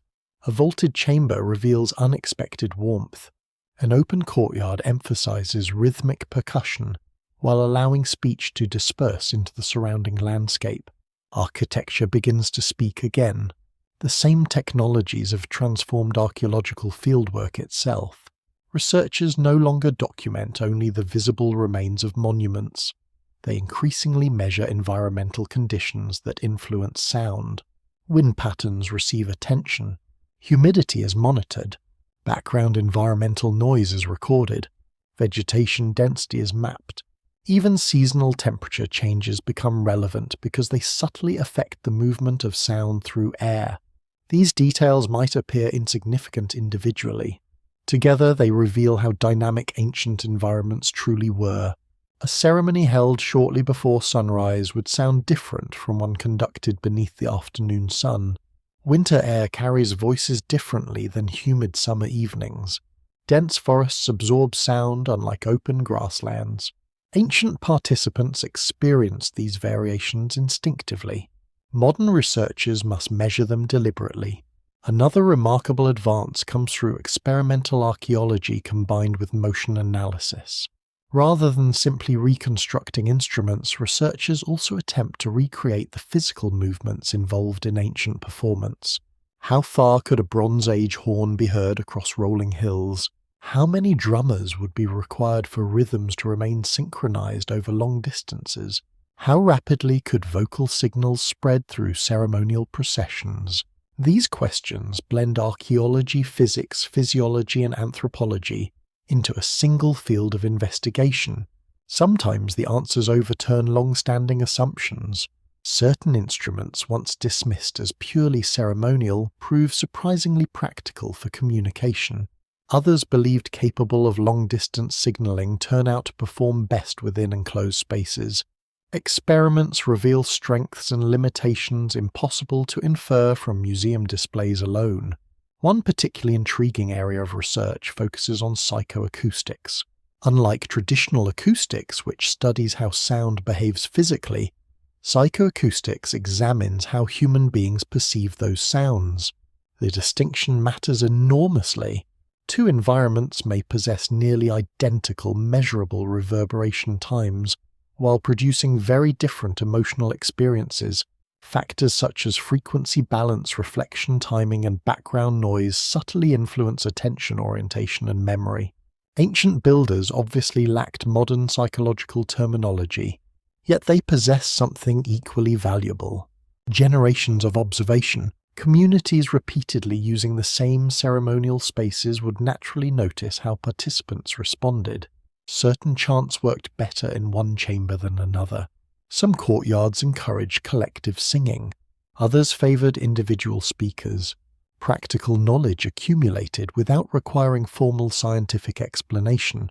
Modern neuroscience has added another layer to this investigation. Brain imaging studies demonstrate that complex acoustic environments influence patterns of attention, emotional processing, and spatial awareness. Researchers remain appropriately cautious about applying these findings directly to ancient societies. Human biology remains broadly similar across time, but cultural interpretation varies enormously. A resonant chamber affects hearing through universal physical principles. Its meaning depends entirely upon the society experiencing it.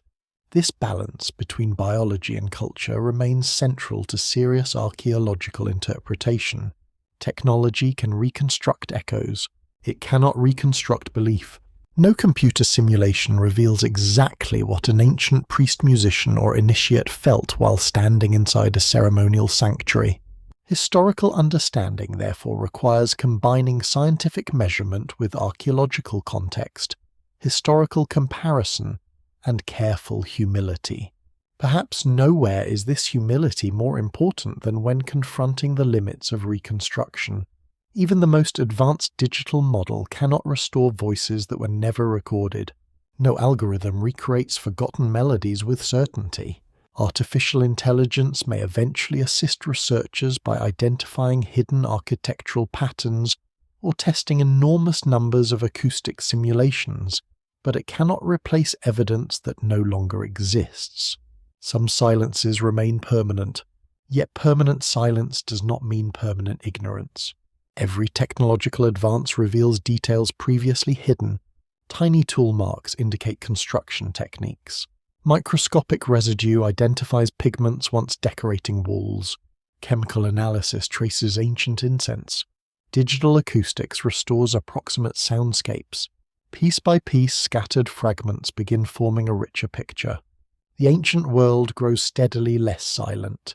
Perhaps the most remarkable aspect of this work is its interdisciplinary nature. Archaeologists collaborate with physicists. Engineers work alongside historians. Musicians contribute practical insight unavailable from written sources alone. Computer scientists build models informed by anthropology.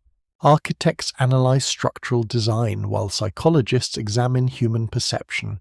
Recovering ancient sound has become a shared effort crossing boundaries that ancient civilizations themselves would never have recognized. Each discipline contributes another listening ear. Together they pursue not certainty but understanding. The message hidden within ancient landscapes may never be recovered in its original form. The exact words have vanished. The original performers disappeared. The ceremonies ended long ago. Yet the spaces they created continue responding according to the same physical laws that shaped every ancient voice.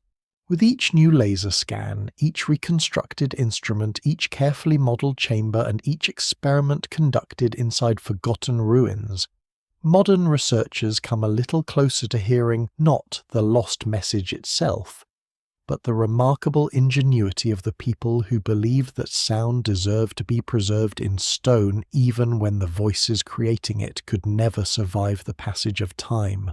The more archaeologists learn about ancient sound, the more another challenge emerges. Every genuine discovery seems to attract a wave of extraordinary claims that extend far beyond the available evidence. A resonant chamber becomes proof of forgotten energy technology.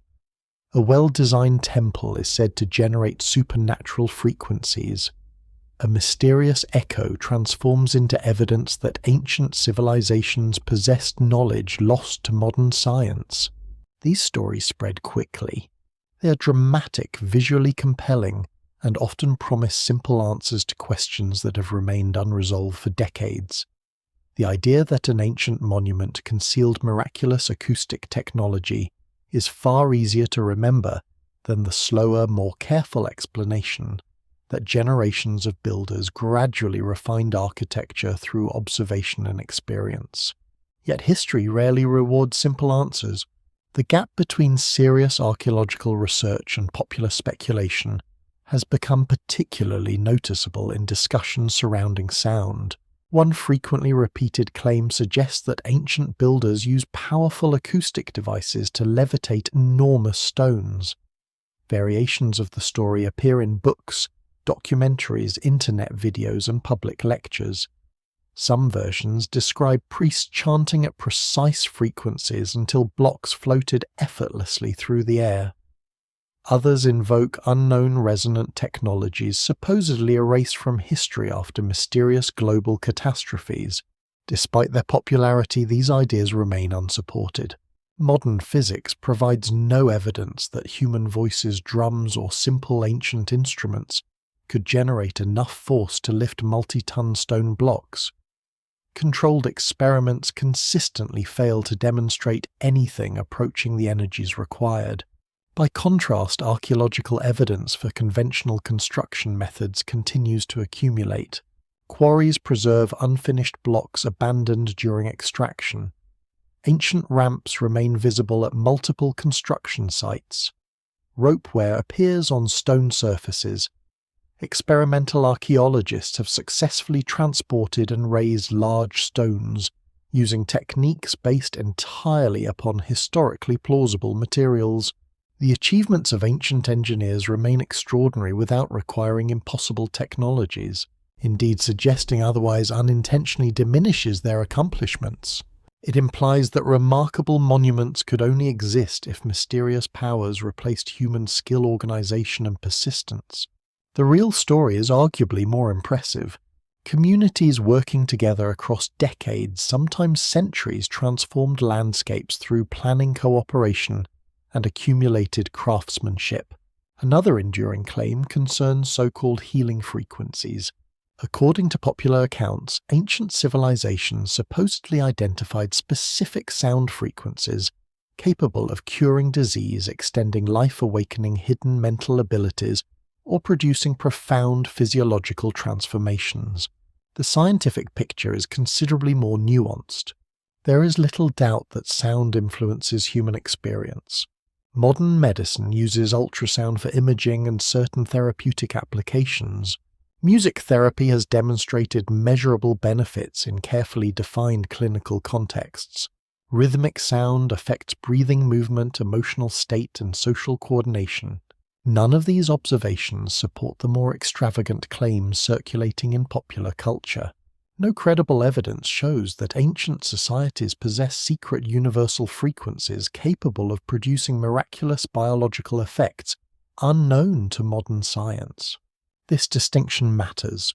Acknowledging the sound influences the human body does not require accepting unsupported conclusions. The same careful reasoning applies to ancient ceremonial architecture. Some underground chambers naturally emphasize low-frequency resonance. Certain temples produce unusually long reverberation times. Large plazas allow voices to travel remarkable distances. These effects are genuine. They arise from measurable physical properties. Whether ancient builders intentionally exploited every one of these characteristics remains a separate archaeological question, requiring evidence rather than assumption. Scholars therefore distinguish between observation and interpretation. Observation records what happens. Interpretation proposes why. Confusing the two creates unnecessary mystery where careful investigation may eventually provide satisfying answers. Perhaps the most famous modern example involves the so-called singing stones. Across different parts of the world, visitors occasionally discover large rocks that produce clear ringing tones when struck gently. Some archaeological sites contain such stones incorporated into ceremonial settings. Researchers studying these discoveries begin with practical questions. Were the stones selected because they naturally resonated? Did people intentionally transport them from elsewhere? Were they struck during ceremonies? Did they serve musical, symbolic, or entirely practical purposes? Each possibility receives careful evaluation. In some cases, use-where analysis reveals repeated impact marks consistent with intentional striking. Elsewhere, no such evidence appears. The conclusions therefore differ from site to site. There is no universal explanation. Another fascinating topic involves the human voice itself.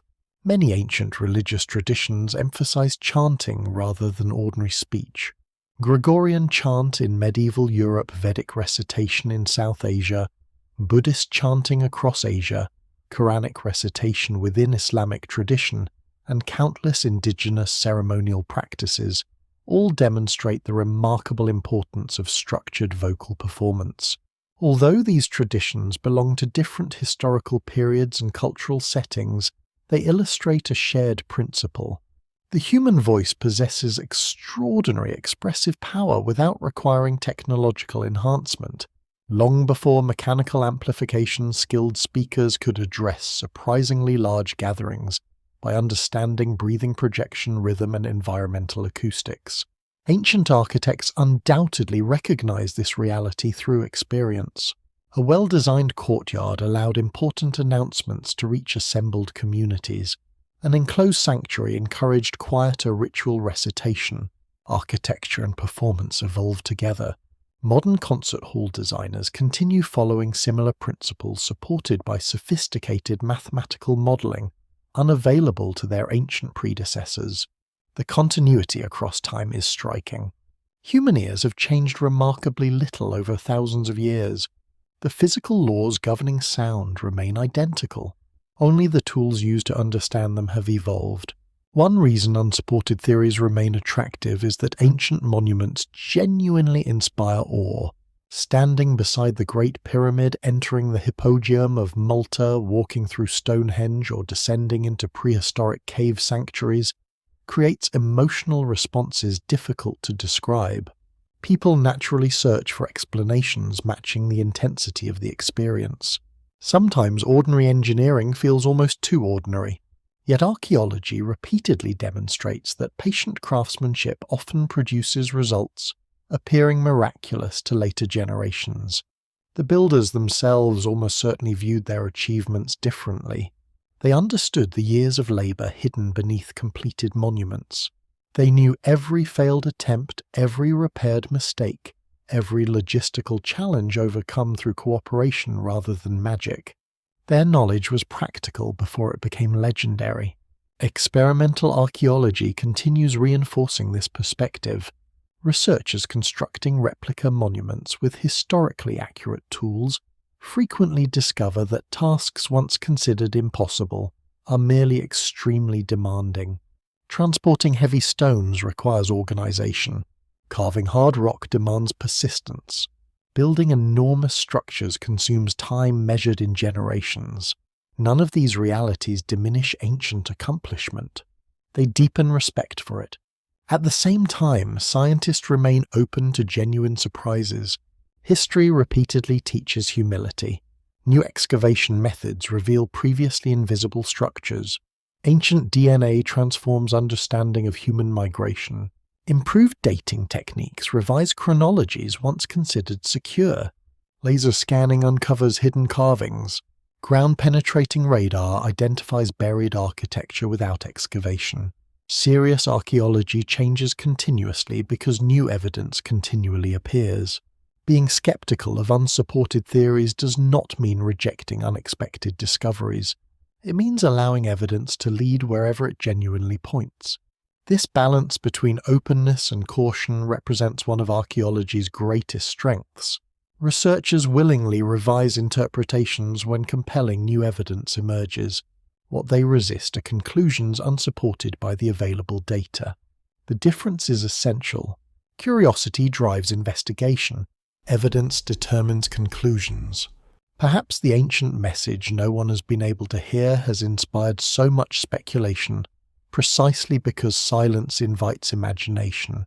When voices disappear, people naturally attempt to fill the empty space. Some imagine forgotten technologies. Others envision secret wisdom. Still others see confirmation of long-held personal beliefs. The archaeological record asks for something more difficult. It asks for patience. Every undeciphered inscription, every resonant chamber, every reconstructed instrument, and every mysterious landscape contains enough genuine wonder without requiring invention. The surviving evidence already reveals civilizations capable of astonishing creativity. They shaped stone to amplify voices. They transformed caves into ceremonial worlds. They developed instruments whose descendants still influence music today. They understood through experience how architecture could alter perception, memory, and collective emotion.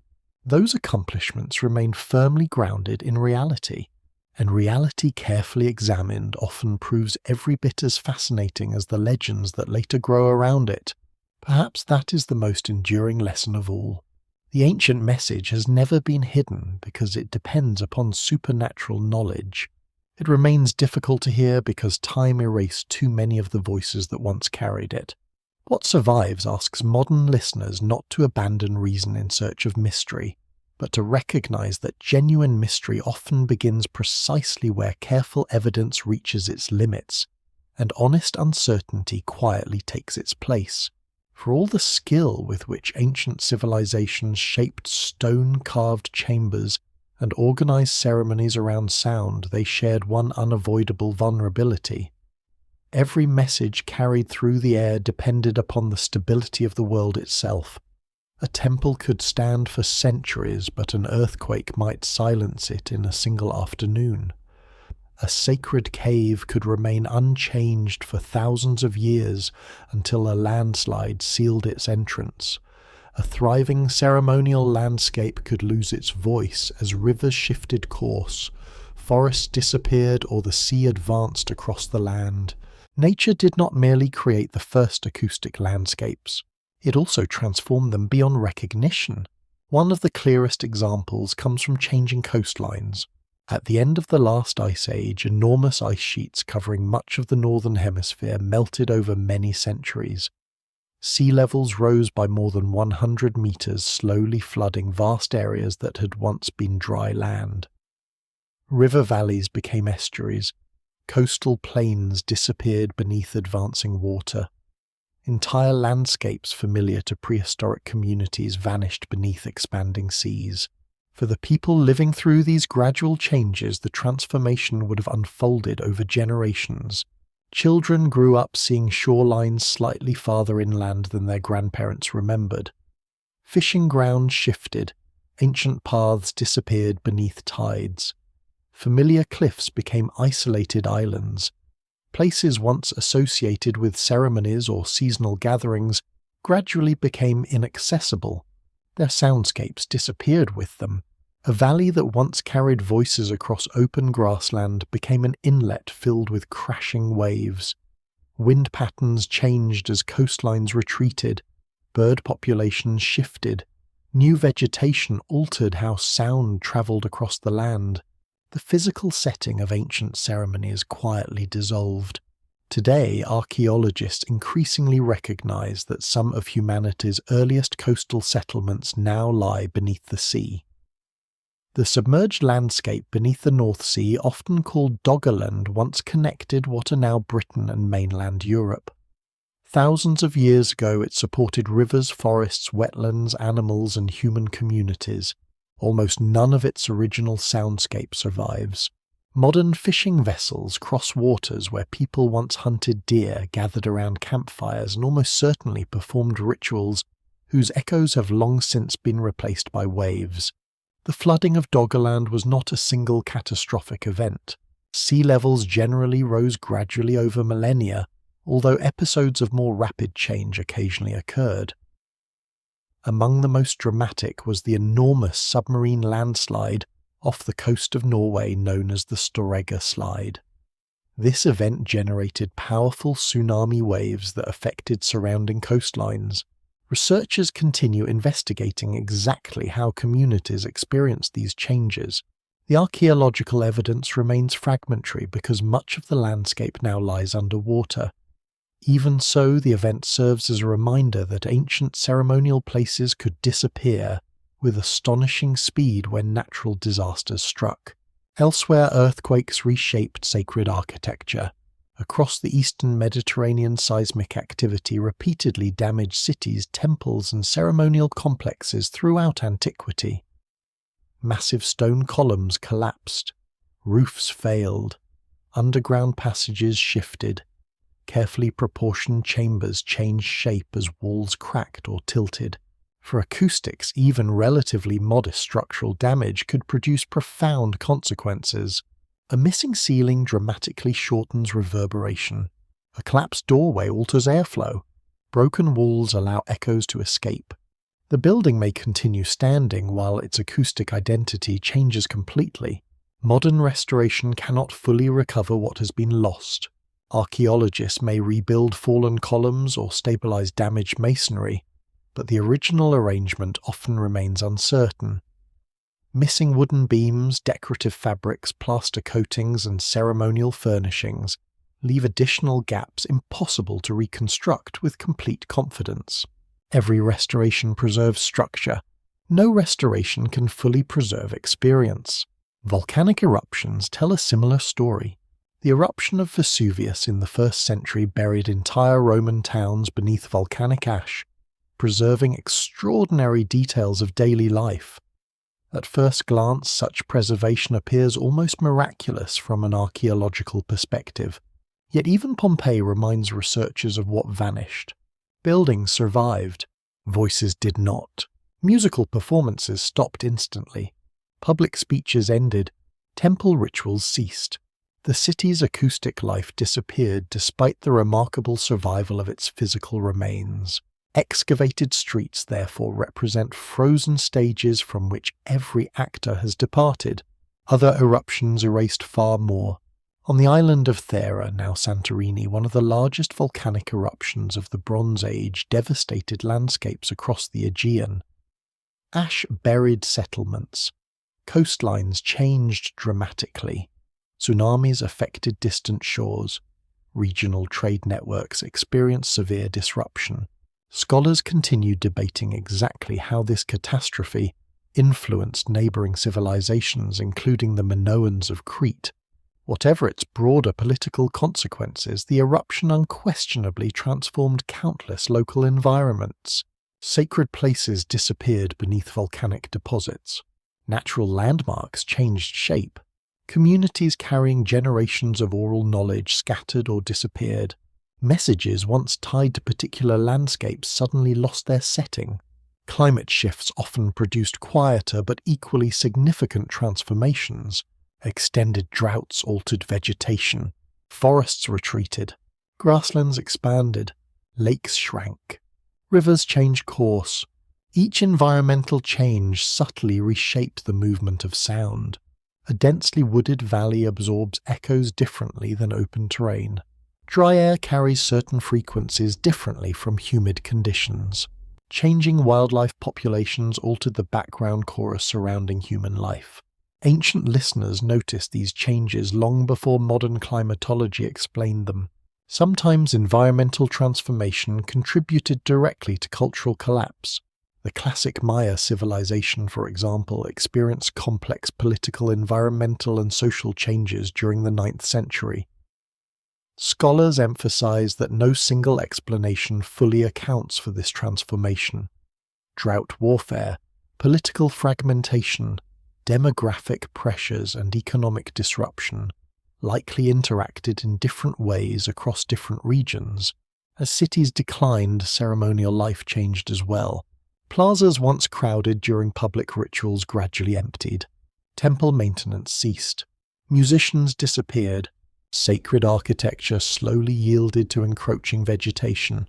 The monuments remained standing. Their voices faded. This pattern repeated throughout history. The fall of empires rarely destroyed only governments. It interrupted traditions. Training systems vanished. Specialized knowledge disappeared. The craftsmen capable of constructing certain instruments were no longer available. Priests responsible for preserving ritual chants died without successors. Communities fragmented into smaller populations carrying only portions of earlier traditions. The message became incomplete. Even when physical monuments survived, cultural continuity often did not. Centuries later, newcomers encountered ancient ruins stripped of their original context. They assigned new meanings to old places. Sacred chambers became tombs in popular imagination. Ceremonial avenues became mysterious roads built by forgotten giants. Standing stones entered local folklore as monuments to heroes, saints, or supernatural beings. Each generation listened differently, yet nature continued reshaping these places regardless of human interpretation. Roots slowly displaced masonry. Wind polished carved surfaces. Rain dissolved inscriptions. Earthquakes shifted foundations. Floods deposited new layers of sediment. The landscape never remained still. Ironically, these same destructive forces often preserved evidence in unexpected ways.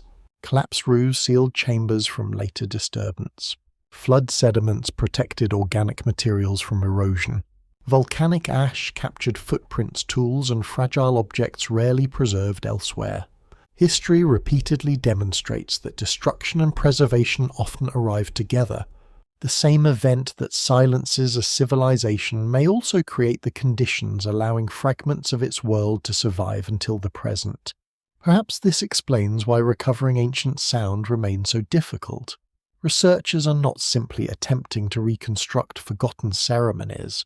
They are trying to rebuild experiences repeatedly interrupted by natural disasters, environmental change, political collapse, migration, and the ordinary passage of time. Each surviving monument represents only one chapter of a much larger story. The landscapes surrounding it have changed. The climate has shifted. The forests have grown and disappeared. The rivers have wandered across new channels. The people who once understood every subtle echo are gone. Yet traces endure. Every ruined sanctuary still responds when wind enters through broken doorways. Every cave continues returning whispers. Every valley carries sound according to physical laws older than civilization itself. Nature erased much of the ancient message. It also preserved enough for modern listeners to recognize that silence itself contains a history one written, not only in stone but in landscapes continually transformed by a living planet whose restless forces shaped, interrupted, and sometimes permanently silenced the voices of the past. Even after monuments crumble, languages disappear, and ceremonial music falls silent, something remarkable sometimes survives. Not the exact words, not the original melodies. Instead, fragments remain embedded within living traditions that continue adapting across centuries. A ritual changes religion, yet preserves its rhythm. A sacred gathering adopts new beliefs while keeping an ancient procession. A seasonal celebration acquires different meanings without entirely abandoning the landscape where generations have continued to meet. These surviving customs offer archaeologists a rare opportunity. Unlike broken pottery or abandoned temples, living traditions can still be observed. Songs can be recorded. Ceremonies can be described. Instruments can be studied while they're still being played rather than reconstructed from fragments recovered beneath the soil. Yet this opportunity comes with equally important responsibilities. Modern communities are not frozen remnants of the distant past. Their traditions continue evolving, responding to changing beliefs, political events, environmental conditions, and cultural exchange. Archaeologists therefore avoid treating living peoples as direct windows into prehistory. Instead, they look for continuity with caution. Certain patterns persist across astonishing spans of time without implying complete cultural sameness. A ceremonial landscape may remain sacred even as religions change. A mountain regarded as spiritually significant by one civilization may continue holding similar importance for another living centuries later. The continuity lies in the place rather than in every individual belief. This distinction becomes particularly clear in regions where sacred caves have remained places of ritual for thousands of years. Across parts of Europe, Asia, and the Americas, archaeological evidence demonstrates repeated use of the same caves by successive cultures separated by long intervals of time. One community leaves paintings, another constructs altars. Later visitors light candles or deposit offerings connected with entirely different religious traditions. The architecture of the cave changes very little. The meaning evolves continuously, yet one constant often remains. The remarkable acoustics that first distinguished the location continue exactly as before. Every generation entering such a cave encounters the same echoes experienced by people thousands of years earlier. Although the words spoken differ completely, the physical environment shaping those words remains surprisingly stable. Stone becomes the quiet carrier of continuity. Mountain sanctuaries reveal similar patterns. Throughout the Andes, sacred peaks have held ceremonial importance from pre-Columbian civilizations through the colonial period and into the present. Meanings have changed, rituals have adapted, and religious traditions have blended in complex ways, yet many mountain landscapes continue functioning as places where communities gather for ceremonies tied to seasonal cycles, agriculture, and memory. The mountains themselves never forgot. Wind still moves through the same passes, voices still travel across the same valleys. The surrounding acoustics remain largely unchanged despite dramatic transformations in culture and history. Researchers studying these traditions often discover that sound remains central. Songs accompany processions. Drums establish communal rhythm. Shell trumpets announce important moments. Collective singing strengthens shared identity. While individual melodies evolve across generations, the underlying idea that sound creates community continues with remarkable persistence. The human voice remains one of civilization's oldest tools. Indigenous communities in many parts of the world preserve equally important examples. Australian Aboriginal traditions include songlines that connect geography, ancestry, and cultural knowledge through structured performance. Although colonization caused devastating disruption to many communities surviving, traditions continue demonstrating how music, memory, and landscape become inseparable. Scholars emphasize that these living traditions should be understood on their own terms, rather than treated merely as evidence for ancient archaeology. Even so, they illuminate something fundamental. Knowledge can travel through sound across extraordinary spans of time when communities actively preserve it. The same principle appears across the Pacific. Traditional Polynesian navigation relied upon carefully transmitted bodies of knowledge, involving stars, ocean swells, winds, birds, and seasonal patterns. Much of this expertise passed orally from master navigators to apprentices through repeated instruction rather than written manuals. Songs and rhythmic recitation often assisted memory. Complex information became easier to preserve when organized into structured verbal forms. This technique appears repeatedly throughout human history. Before widespread literacy, rhythm functioned as an extraordinarily effective memory technology. Poetry survived because meter reduced errors. Genealogies endured because repeated patterns reinforced recall. Religious texts remained consistent because ceremonial recitation demanded precision. Sound became an archive carried inside living minds. The loss of such traditions therefore represented far more than the disappearance of beautiful music. It meant the destruction of entire systems for storing knowledge. Anthropologists have documented astonishing examples of oral accuracy among communities maintaining long-standing traditions. In some cases, narratives preserve recognizable descriptions of environmental events occurring many centuries earlier. Coastal flooding, volcanic eruptions, unusual astronomical events, and major migrations occasionally appear within oral histories, whose broad outlines correspond surprisingly well with independent geological or archaeological evidence. Researchers interpret these connections carefully. Oral traditions evolve continuously. Symbolism blends with historical memory. Different versions coexist. The goal is not to treat every narrative as literal historical reporting, but to recognize that collective memory can preserve meaningful information over remarkable lengths of time. This realization has influenced archaeology profoundly. Instead of dismissing oral traditions as unreliable folklore, many researchers now collaborate directly with indigenous knowledge holders. Local communities frequently possess detailed understanding of landscapes accumulated through generations of observation. Sacred places overlooked by outsiders may prove archaeologically significant. Ancient pathways remembered through traditional narratives sometimes correspond closely with physical evidence discovered later. Sound again becomes part of the picture.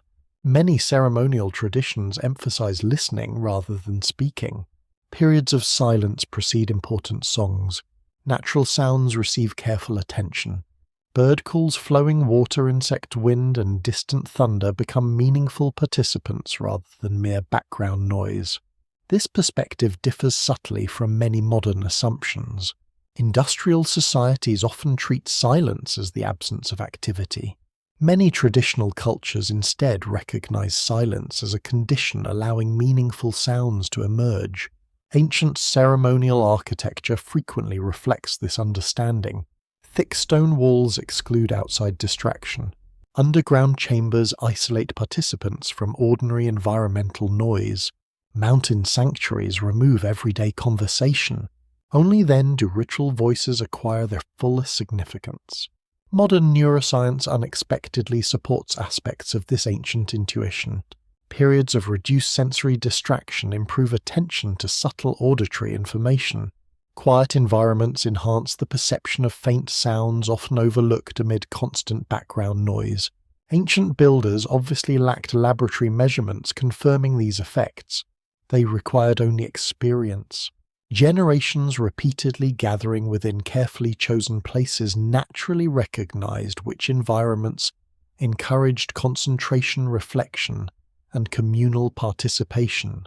Perhaps this practical wisdom explains why certain traditions proved remarkably resilient. Empires rose and fell. Religions expanded and transformed. Languages evolved. Political boundaries shifted repeatedly, yet communities continued singing together. They continued gathering beside familiar rivers. They continued climbing sacred mountains. They continued entering caves whose echoes had accompanied ceremonies for countless generations, not because every ancient belief survived unchanged, because shared experience remained meaningful. The exact words altered. The physical act endured.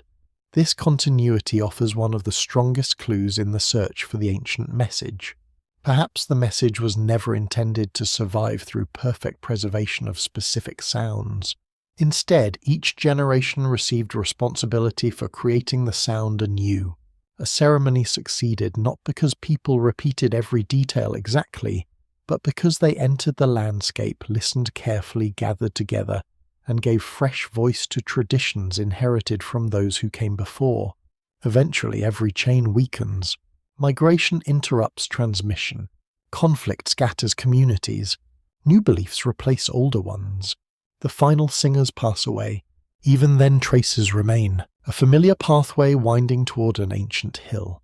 A a seasonal festival whose original purpose has faded, a melody retaining hints of much older patterns, a cave still answering voices exactly as it did thousands of years earlier.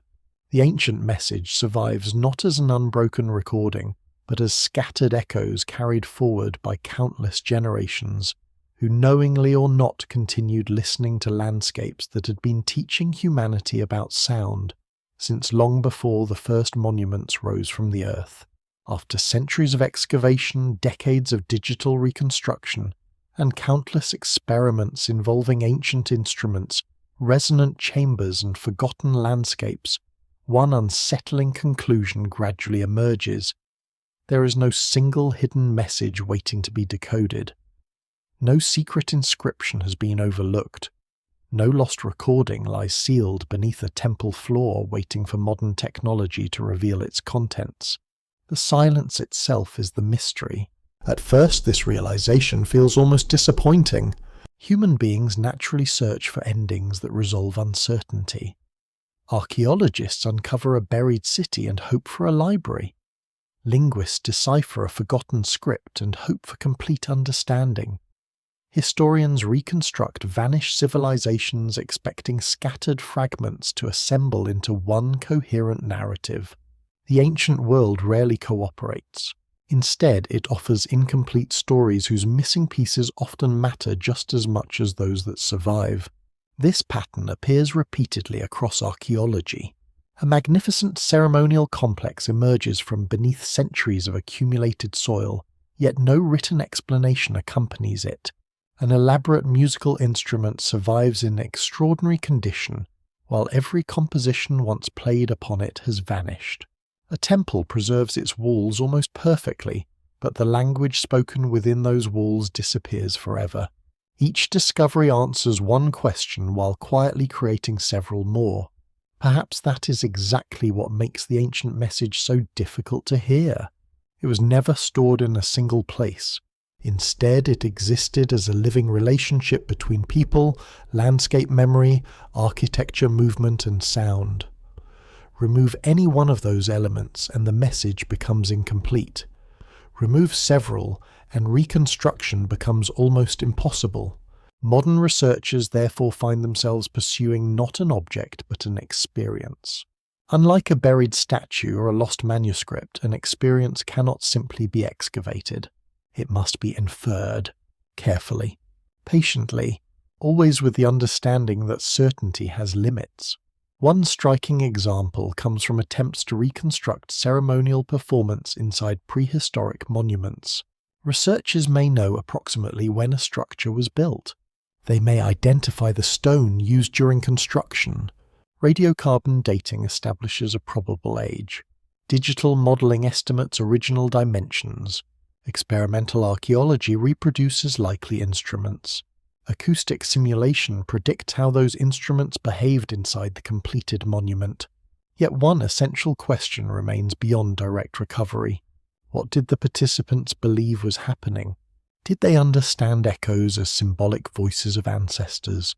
Did resonant chambers represent places where the living approached the sacred? Were ceremonies intended primarily to unite communities, reinforce political authority, honor seasonal cycles, or preserve shared memory? The archaeological evidence rarely provides definitive answers. Different interpretations often fit the same physical evidence. This ambiguity is not a weakness of archaeology. It is an honest reflection of historical reality. Human experience leaves uneven traces. Stone preserves architecture better than emotion. Pottery survives more readily than conversation. Bones reveal diet more clearly than belief. The deeper researchers look, the more they recognize how much ancient life unfolded through activities that left only indirect evidence behind. Sound belongs firmly within that category. Its disappearance creates an unusual form of absence. A broken wall remains visible. A vanished song leaves almost nothing. This explains why many archaeologists have begun thinking less about recovering exact ancient sounds and more about understanding the environments that made those sounds meaningful. Context becomes everything. Consider a simple human voice. Spoken inside an ordinary room, it communicates information. Spoken inside a vast cave illuminated only by firelight, the same voice becomes something entirely different. Not because the words necessarily change, because every surrounding condition changes with them. Darkness alters perception. Echoes reshape rhythm. Silence between phrases acquires unusual weight. The physical environment becomes part of the communication. This realization extends beyond ceremonial architecture. Even open landscapes participate. A horn echoing across a mountain valley creates a different emotional experience from the identical instrument played in a crowded marketplace. Distance changes meaning. Space changes expectation. The environment quietly edits every message. Perhaps ancient societies understood this intuitively. They did not divide architecture from ritual, music from landscape or engineering, from belief in the rigid categories often favored today. Instead, everything formed part of a continuous whole. Building a monument also meant shaping future gatherings. Selecting a cave also meant selecting its echoes. Choosing a mountain also meant choosing the sounds carried by its winds. Meaning emerged through relationship rather than isolation. Modern interdisciplinary research increasingly supports this integrated perspective. Archaeologists collaborate with environmental scientists to reconstruct ancient vegetation. Acoustic engineers analyze resonance. Anthropologists study ceremonial traditions. Historians examine written sources. Geologists explain landscape formation. Linguists investigate surviving inscriptions. No single discipline possesses the entire answer. Only together do they begin approaching the complexity ancient communities likely experience naturally. Even then, humility remains essential. History repeatedly reminds researchers that today's confident interpretation may require revision tomorrow. A newly discovered inscription changes understanding of political relationships. Improved dating techniques shift chronologies by centuries. Ancient DNA reveals unexpected migrations. Remote sensing uncovers previously unknown ceremonial landscapes hidden beneath forests or deserts. Every generation inherits new evidence unavailable to the previous one. The search therefore continues, not because archaeology continually fails, because discovery never truly ends. Some of the most exciting advances now come from places once considered exhausted. Well-known monuments continue revealing subtle details through improved scanning technologies. Microscopic residue analysis identifies substances invisible to earlier excavations. Three-dimensional imaging detects faint carvings almost erased by weathering. Artificial intelligence assists researchers by recognizing patterns across enormous archaeological datasets that would otherwise require decades of manual comparison. Technology expands questions as rapidly as it answers them. Still, there are boundaries no instrument can cross. No scanner recovers a forgotten melody directly from stone. No algorithm reconstructs emotion with certainty. No laboratory measures the precise meaning ancient listeners attach to a ceremonial echo. Those dimensions belong permanently to history. Accepting these limits is not defeat. It is intellectual honesty. Perhaps this honesty brings modern researchers surprisingly close to the people they study. Ancient civilizations also lived with uncertainty. They faced unpredictable weather, changing rivers, volcanic eruptions, disease, migration, political conflict. The future remained unknowable. Creating monuments, preserving traditions, and repeating ceremonies represented ways of establishing continuity within an uncertain world. Sound played a central role because it gathered people together. Voices synchronized breathing. Songs reinforced shared memory. Rhythms coordinated movement. Ceremonies connected generations. The message therefore existed less in individual words than in collective participation. Every performance renewed it. When that chain of renewal finally broke, silence followed. Yet the silence proved incomplete. Stone remembered where people gathered. Landscapes remembered where voices travelled. Instruments remembered the shape of forgotten music. Languages preserved fragments. Living traditions carried distant echoes. Each surviving piece remained insufficient alone. Together they formed something remarkable. Not a perfect reconstruction. A recognizable outline, like the faint image of a lost constellation glimpsed through scattered stars. The ancient message begins appearing only when enough fragments are viewed together. Its exact wording may never be recovered. Its complete melody may remain forever beyond reach. Its ceremonies may never be reenacted exactly as they once unfolded. Even so, modern archaeology has revealed something profoundly important. The builders of the ancient world believed that communication could outlast individual lives. They invested extraordinary effort creating places where memory, sound, architecture, and landscape worked together to preserve meaning across generations. Time silenced many of those voices. It did not erase the intention behind them. That intention still waits patiently within every resonant chamber, every forgotten pathway, every carefully positioned stone, and every landscape that continues answering human voices exactly as it did when the first listeners paused, looked around, and realized that the earth itself could become part of the conversation. The closer the investigation comes to its conclusion, the more surprising the evidence becomes. The greatest discovery is not a hidden chamber, an undeciphered inscription, or a forgotten instrument waiting beneath layers of earth. It is the realization that absence itself has become one of archaeology's most valuable sources of information. Every silence, every missing voice, every interrupted tradition tells its own story about what time chooses to preserve and what it quietly allows to disappear. For much of modern archaeology's history, missing evidence was treated primarily as a problem.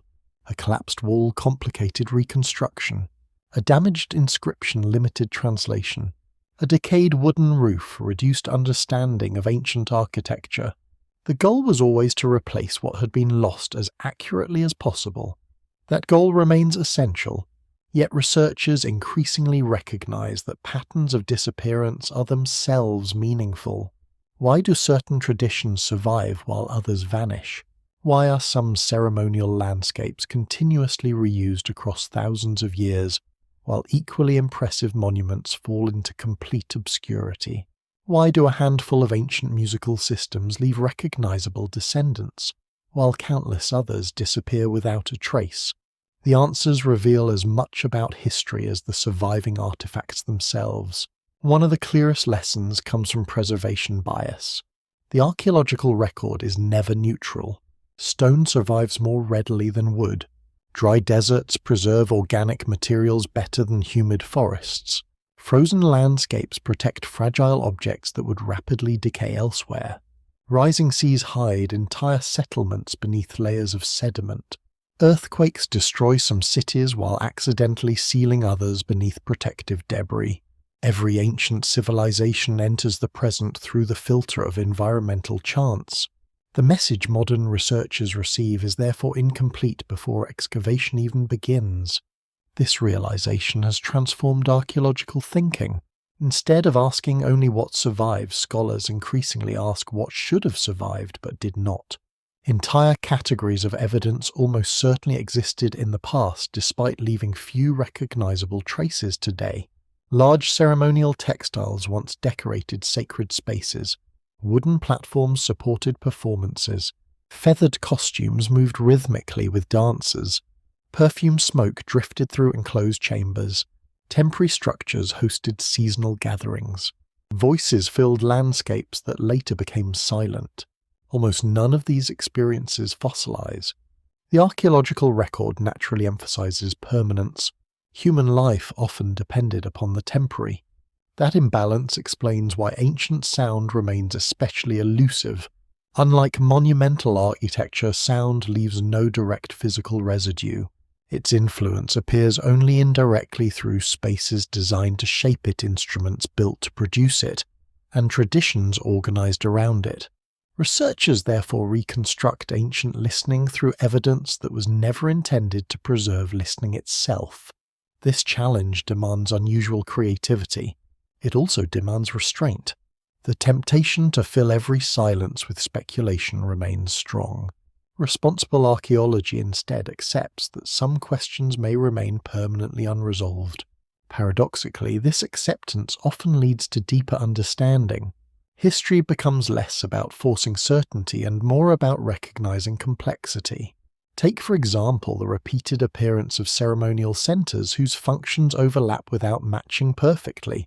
Stone circles, passage tombs, rock-cut sanctuaries, temple courtyards, mountain shrines, cave systems. Each displays unique architectural features shaped by its own culture and environment, yet common themes quietly emerge. Restricted access, carefully guided movement, attention directed toward particular locations, acoustic environments differing noticeably from everyday settings, strong relationships with seasonal cycles, community participation. These similarities do not imply one global civilization or forgotten universal religion. Instead, they suggest something fundamentally human.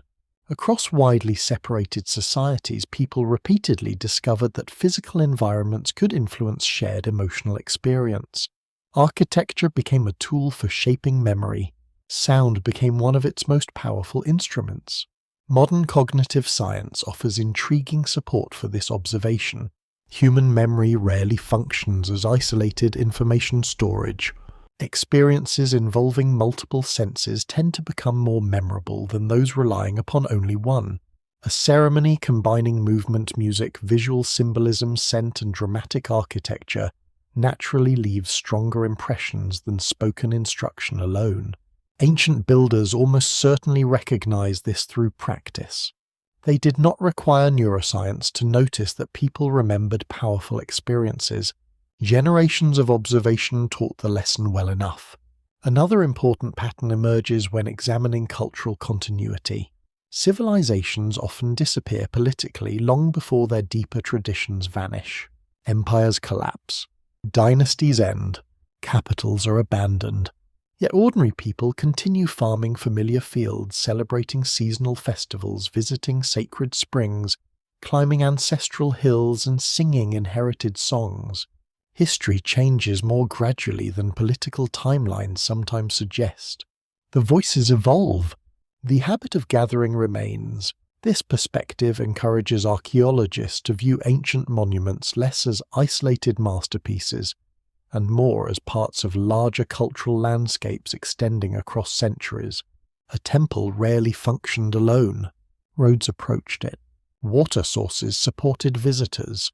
Nearby settlements supplied participants. Seasonal routes connected distant communities. Surrounding hills framed processions. Natural acoustics linked architecture with geography. The monument belonged to a living network rather than standing as an independent object. When that network disappeared, interpretation became far more difficult. Modern excavation often uncovers only fragments of the original system. Even so, surprising connections continue emerging. Satellite imagery identifies forgotten pathways invisible from ground level. Pollen analysis reconstructs ancient vegetation surrounding ceremonial centers. Sediment cores reveal vanished lakes. Animal remains document seasonal migrations. Acoustic modeling restores probable sound environments. Piece by piece, isolated discoveries begin reconnecting into broader landscapes. The ancient message becomes slightly clearer, not because one dramatic breakthrough solves every mystery, because thousands of careful observations gradually converge. Perhaps this patient accumulation best reflects the ancient world itself. Most monumental traditions developed over generations rather than appearing suddenly. Knowledge passed quietly from teacher to apprentice. Builders refined techniques incrementally. Musicians trained for years. Priests memorized lengthy ceremonies. Communities returned repeatedly to familiar places. Nothing happened overnight.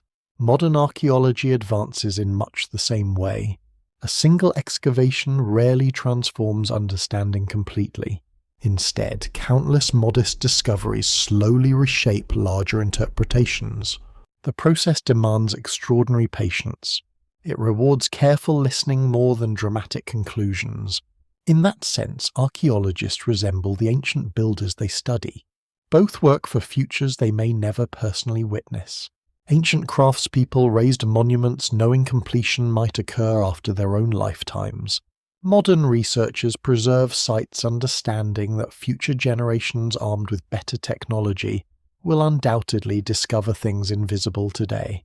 Both contribute to conversations extending beyond individual lives. That continuity may represent the deepest surviving message of all. The ancient world never expected perfect permanence. Buildings required maintenance.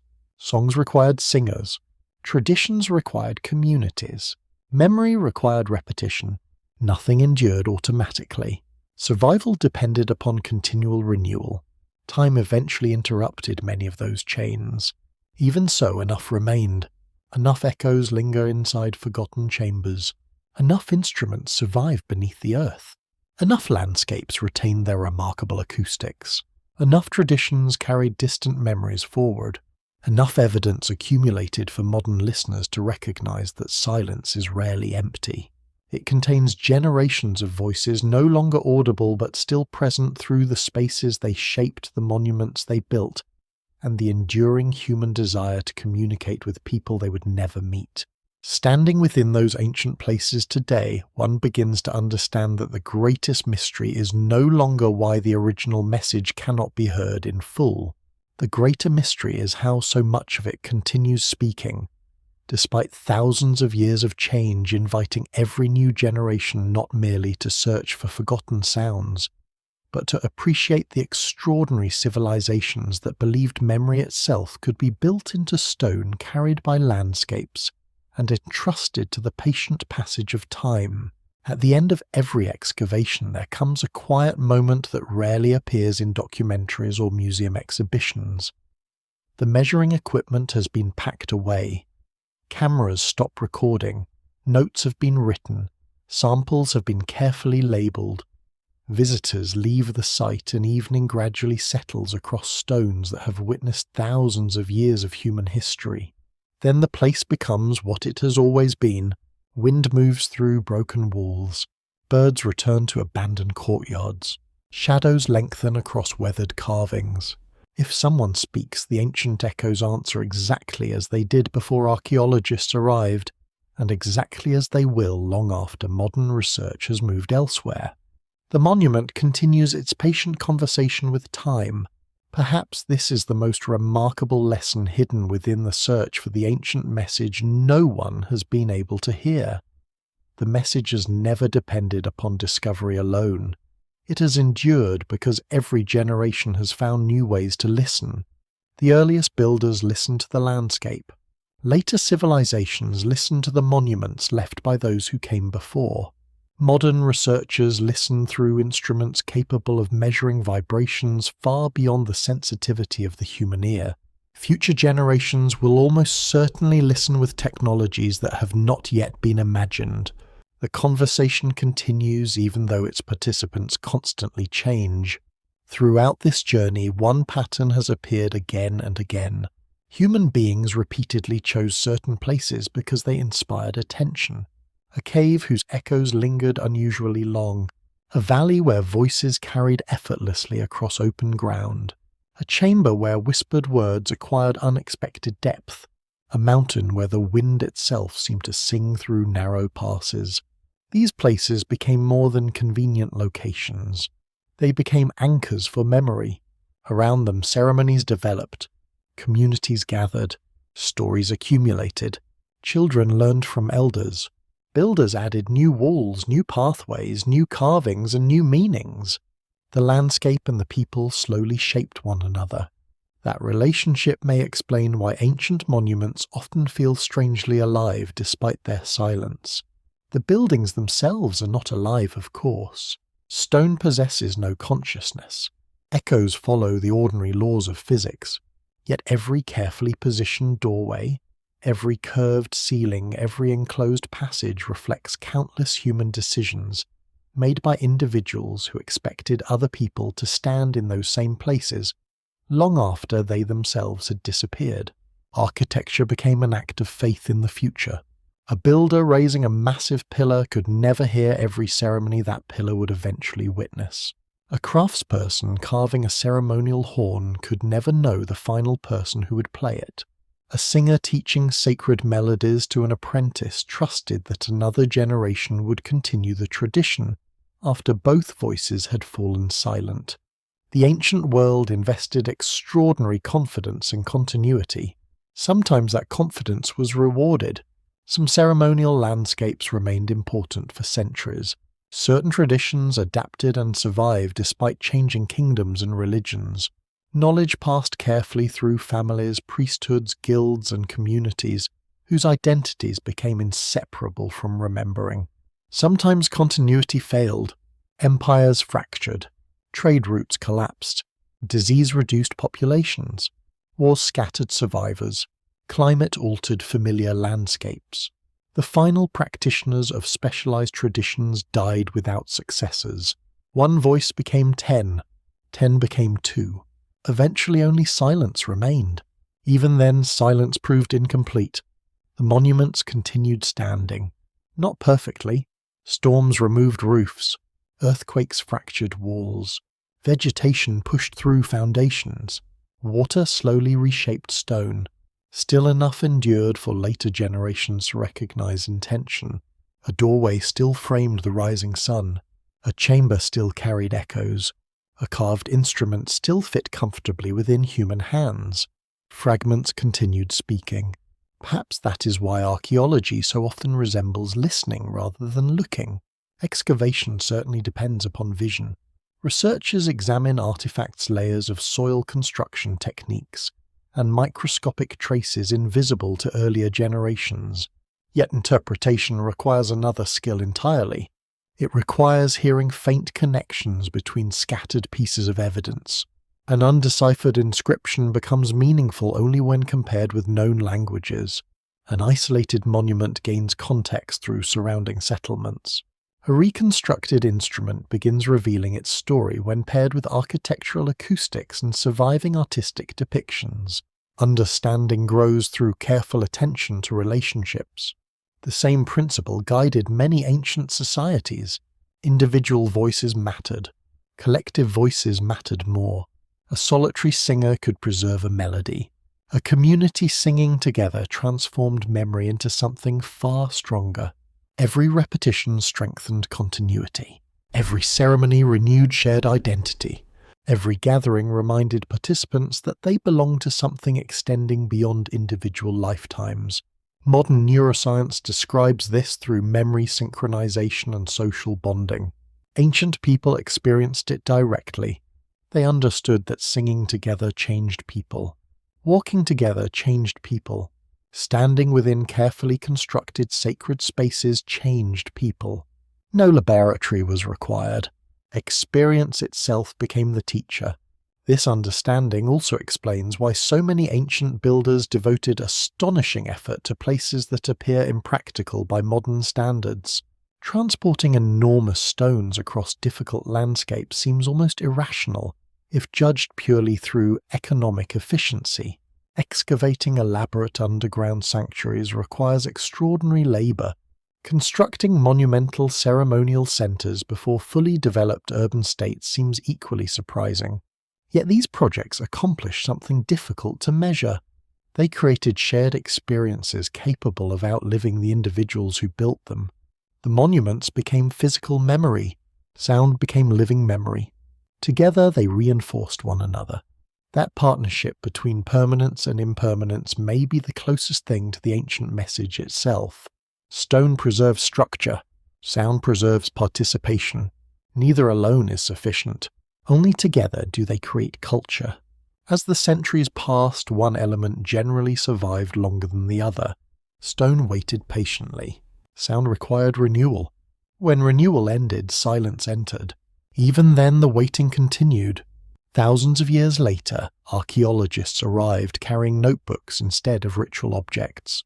Engineers brought laser scanners instead of bronze horns. Musicians reconstructed forgotten instruments from fragments recovered beneath the earth. Computer models restored echoes to collapsed chambers. Scientific disciplines that once seemed entirely unrelated gradually joined together in pursuit of one remarkably human question. What did these places once feel like? Not simply what they looked like, not merely how they were constructed, but how people experienced them while they were alive, with a movement, music, ceremony, expectation, and shared belief. Complete answers remain beyond reach. Some melodies disappeared forever. Certain languages will probably never be fully understood. Many ceremonies ended without leaving recognizable descriptions. The archaeological record retains permanent gaps. Rather than diminishing the ancient world, those gaps reveal its true richness.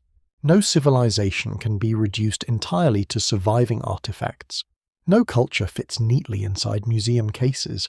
No human experience becomes fully recoverable after thousands of years.